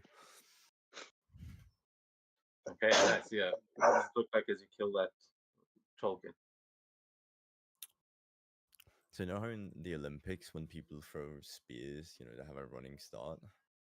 That's just Mikkel as he's throwing this fireball. He's taking a running start, launching his fireball, and center bullseye right in his noggin. Flaming javelin to the head. And as he goes down, Yorman will go to you. Jorun's just gonna tell Mikkel, next time, use that fire on their ship. Burn them and make sure they see Davy Jones locked. Sounds good. And don't question what I read about Davy Jones. He's real. Trust me, You can bro. lead. Shh. I trust. He's not canon. I'm gone. Yeah, you just made him canon. R.I.P. you guys. Oh, Kill wow. Ailson, it's close enough, right? Yes. Yeah, Shepard is going to very intimately remember that crossbow bolt. Given that it happened a second ago. And he's going to run after and bite the man who shot him.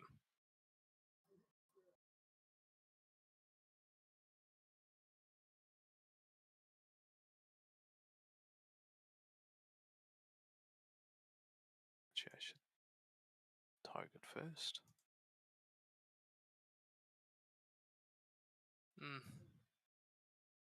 So you've got advantage. He's running away. Nice. Watch roll in that one. Ooh. That is 15. Nice.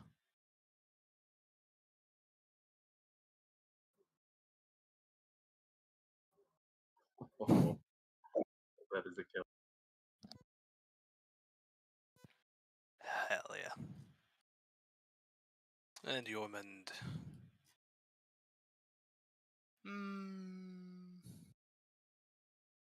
Yeah, let's finish this guy off.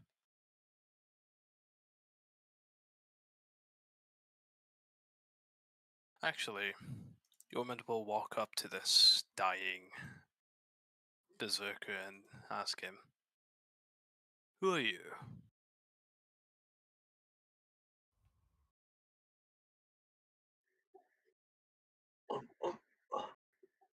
Reflux, please.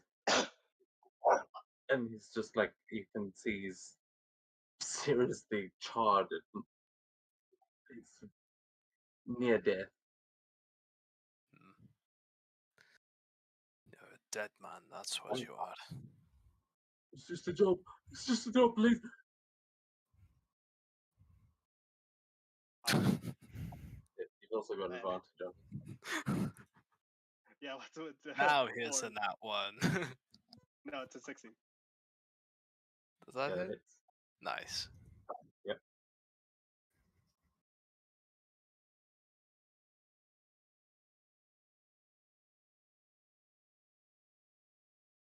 I wonder, does that finish him off? Almost. Yeah. Oh, no, Yormund actually, just... that's not. Oh. Oh, have you still got another attack? Yeah. It's fine, flavor-wise. Yeah, flavor-wise, Yormund just...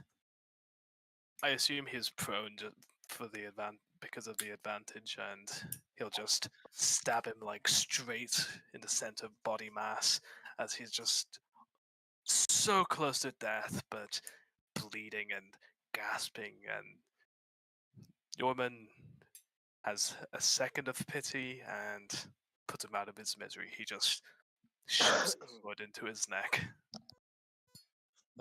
It was just one attack. You still have got your other one. Yeah, but I'm just playing it Yeah. up for flavor, so... Oh, yeah. No, like, the double strike, sure. But I'm just saying, you have still got the rest of your turn. As you take out the sort of higher ranking one, you can see the other ones are just scrambling for the boat. I'll leave it off here.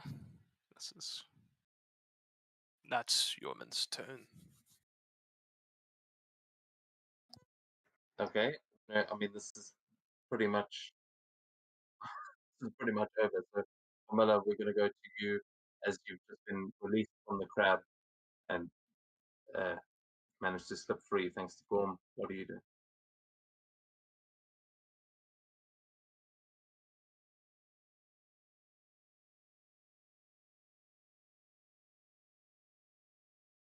It would be foolish. Enough. I'm just taking a swing at the crab since, However, well, I would at least I gave it a choice.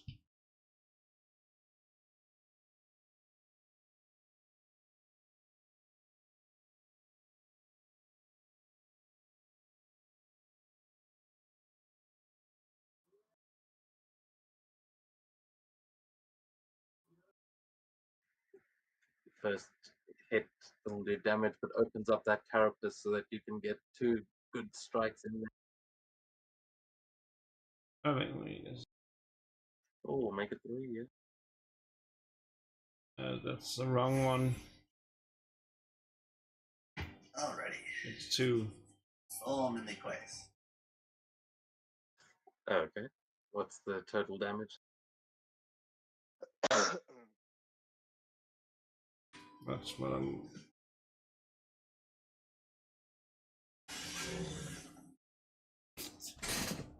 Wait a second. Why did that count as?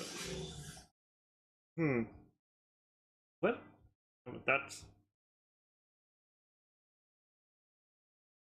I'm out of here. Okay. And as you smack that thing, it is going to maybe start to get the mess. Yeah, it's going to take one more clip at Gorm as you kind of on its claw there.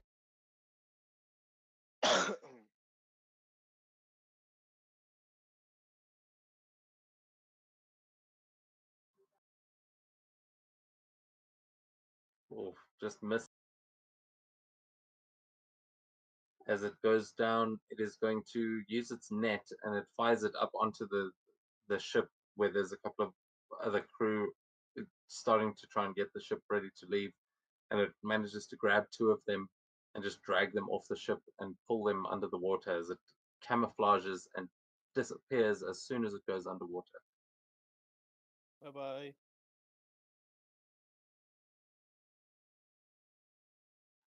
Trymere, we go to you. We're just going to try to finish out this round. There's a couple of stragglers left. Looks like the bandits are trying to get away, but there's one trollkin still fighting you there. Yep. He'll go after the Soulcaster. He's gonna risk the attack of opportunity. He's gonna go over here.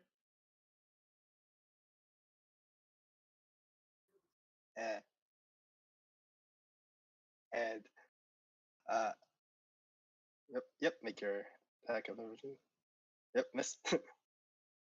Trymere is going to he's gonna attempt to against Cellcaster, a shocking grass attack. Ah, damn, does 12 hit? No. Ah, damn. Ah, damn, yeah, that's my turn.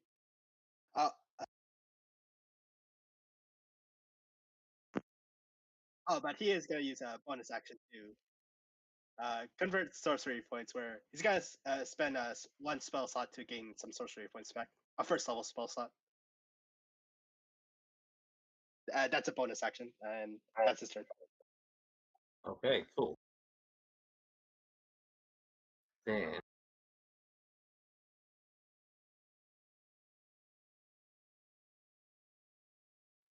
do you guys think sand counts as stone? For what purpose? No. Or I feel like it counts Like as. mold I'd air? say Probably. it does. Like it comes from stone. It's Like, almost it's like, fine bits of stone. Yeah, is it like crushed? Is it sand like kind of like crushed stone, right? Yeah. Okay.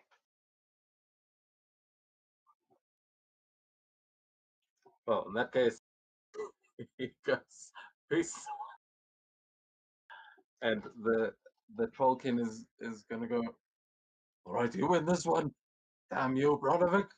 And he's going to melt into the sand underneath him as he just like it builds up around him and drags him underneath, and he disappears into the sand. I wonder, can I counterspell? I don't want him to get away. You can try it. Yeah, right now he doesn't have any spell slots. Shouldn't have any spell slots left. Like he used three. This is third level spell slot. I mean, I don't know what makes you think that he does still have one, but No, his first he used dispel magic third level counterspell my against my counterspell, and this is like a melt into stone. His third level spell. yeah, You don't know how many he has. Yep. It's irrelevant. exactly. He can use a fourth level Yeah. counterspell if he wants, but he doesn't. You counterspell him, and uh, you stop him halfway as he gets like he gets down to his waist, but now he's basically just put himself in quicksand as he's like flipping you off Homer Simpson style, and he just gets stuck halfway, and he's Yeah. like, whoop, whoop. Yeah, And, because the fact that he has a strong spell, it seems like he's gonna be a problem in the future for Broderick. No. we go to Gorm as the rest of these bandits are just fleeing for the ship and being chased by the one troll. Yeah. Burn them. No. Is the bandit at the front? This one is on the ship, like on the front of it. Yeah, they sorry, I can't actually see the two on the front of the ship, but the two on front of the ship got yanked into the water. Okay. So I think there's the two guys at the back, and one guy just jumped on. Yeah, I'll dash to get on the ship. You don't have to dash, that's fine. You've got the Okay. movement. Yeah, every time I press on the ship accidentally, it just moves the units under it. Yeah, I know. That's it. It's got the same problem. Okay, then I'll start smacking the one at the front.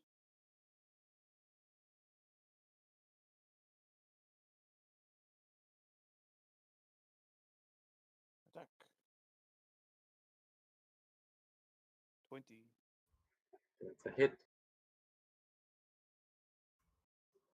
The 1d6 is lightning if it matters. 14. Yeah, I even forgot she was there, but yeah, well, And another swing.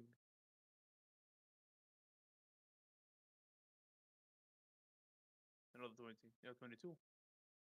we'll say because those were both high rolls. If you want to hit the other guy next to you, because he's a minion, you'd be able to like cleave right through him into. Which is the troll next to me? Or is there another There's guy a that I can bandit see? that just jumped onto the boat. Oh, might be okay, under. yeah. But yeah, you easily cleave through him and hit her for what's the damage on the next? 16.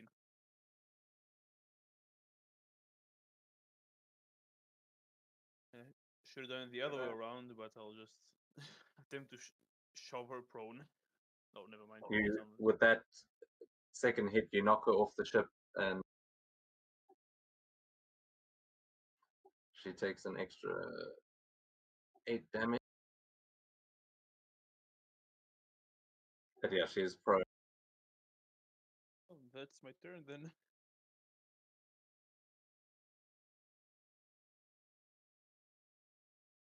Okay, Mikio. Yes. Well, I think I should listen to the quote unquote voices, the proverbial voices being Yormund, and throw a firebolt at the specifically the sail of the longship.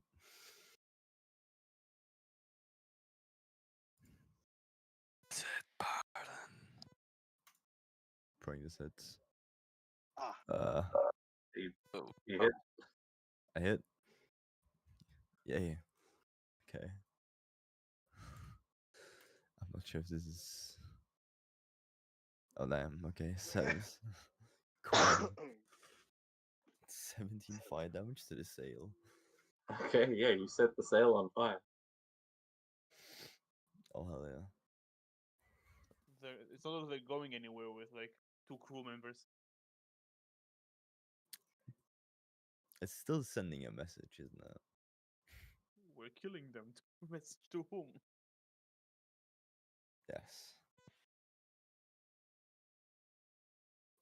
He's just gonna stand beside Yeoman. Just ask it, isn't it pretty? And then he's just gonna stand and admire.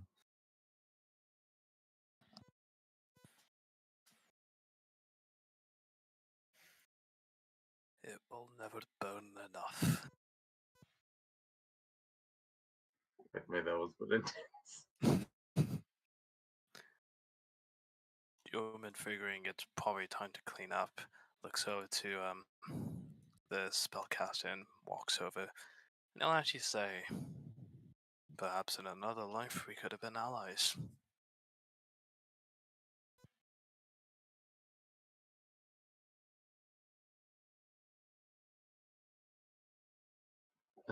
He's waist deep in the ground, and he goes, Yep.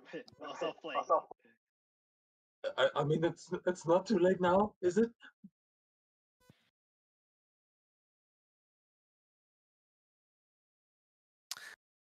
Yeoman looks at him and says, convince me. And I think that's a good point to leave off of. Yeah, I mean, I feel like we can. They're not really fighting you back at this point.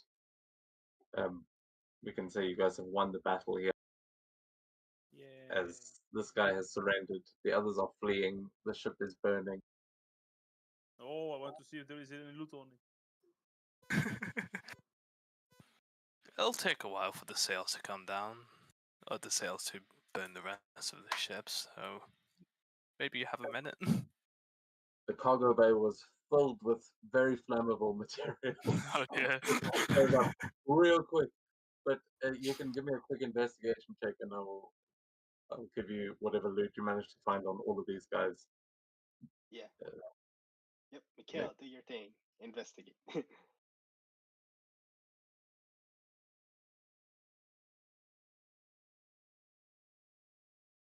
Oh yeah, you you find a big chest filled with cash, and just before the ship goes up, you notice that in the lower deck there are a bunch of cages with a few magical creatures in them, and you've got just enough time before the ship goes up to be able to release them if you so choose, And but I still, not enough yeah, time to recapture them. yeah, I'll release them. Just as the spell is still up, that I told them to run. Yep. And you also have speak with animals still on, Yeah, so that's you what I can said. say, "I'm here to free you." Yeah, you'd hear these animals cheering and thanking you as they just flock out of, looks like Noah's Ark, just everyone just piling out of this. Like, there's so many animals, you're not entirely sure how they fit so many on one ship. There's all kinds of these strange creatures, and this will definitely get you some favor with Freya, as yeah, Hjormund has the guy trapped in the ground, and the ship starts to go up in flames as Gorm releases all of these animals. The rest of you have a moment here on the beach before you complete your journey to Skaputopia. We will see that next week. I think that's it. I have a Yep. chest full of cash. The city is saved. The town is saved. We don't have to worry about anything now. Might not be Nothing quite enough, but you definitely you've moved the needle a bit. Yeah, for Yep. sure. It doesn't go straight Ca- into my ship upgrade fund. Yep. I And have a say. Oh, go ahead. Sorry, I'm just gonna say I'm exhausted, so I'm gonna Yeah. head off. Yeah. Thanks for must- the game, and see you yeah. guys next week. Yeah. My jumping jolt is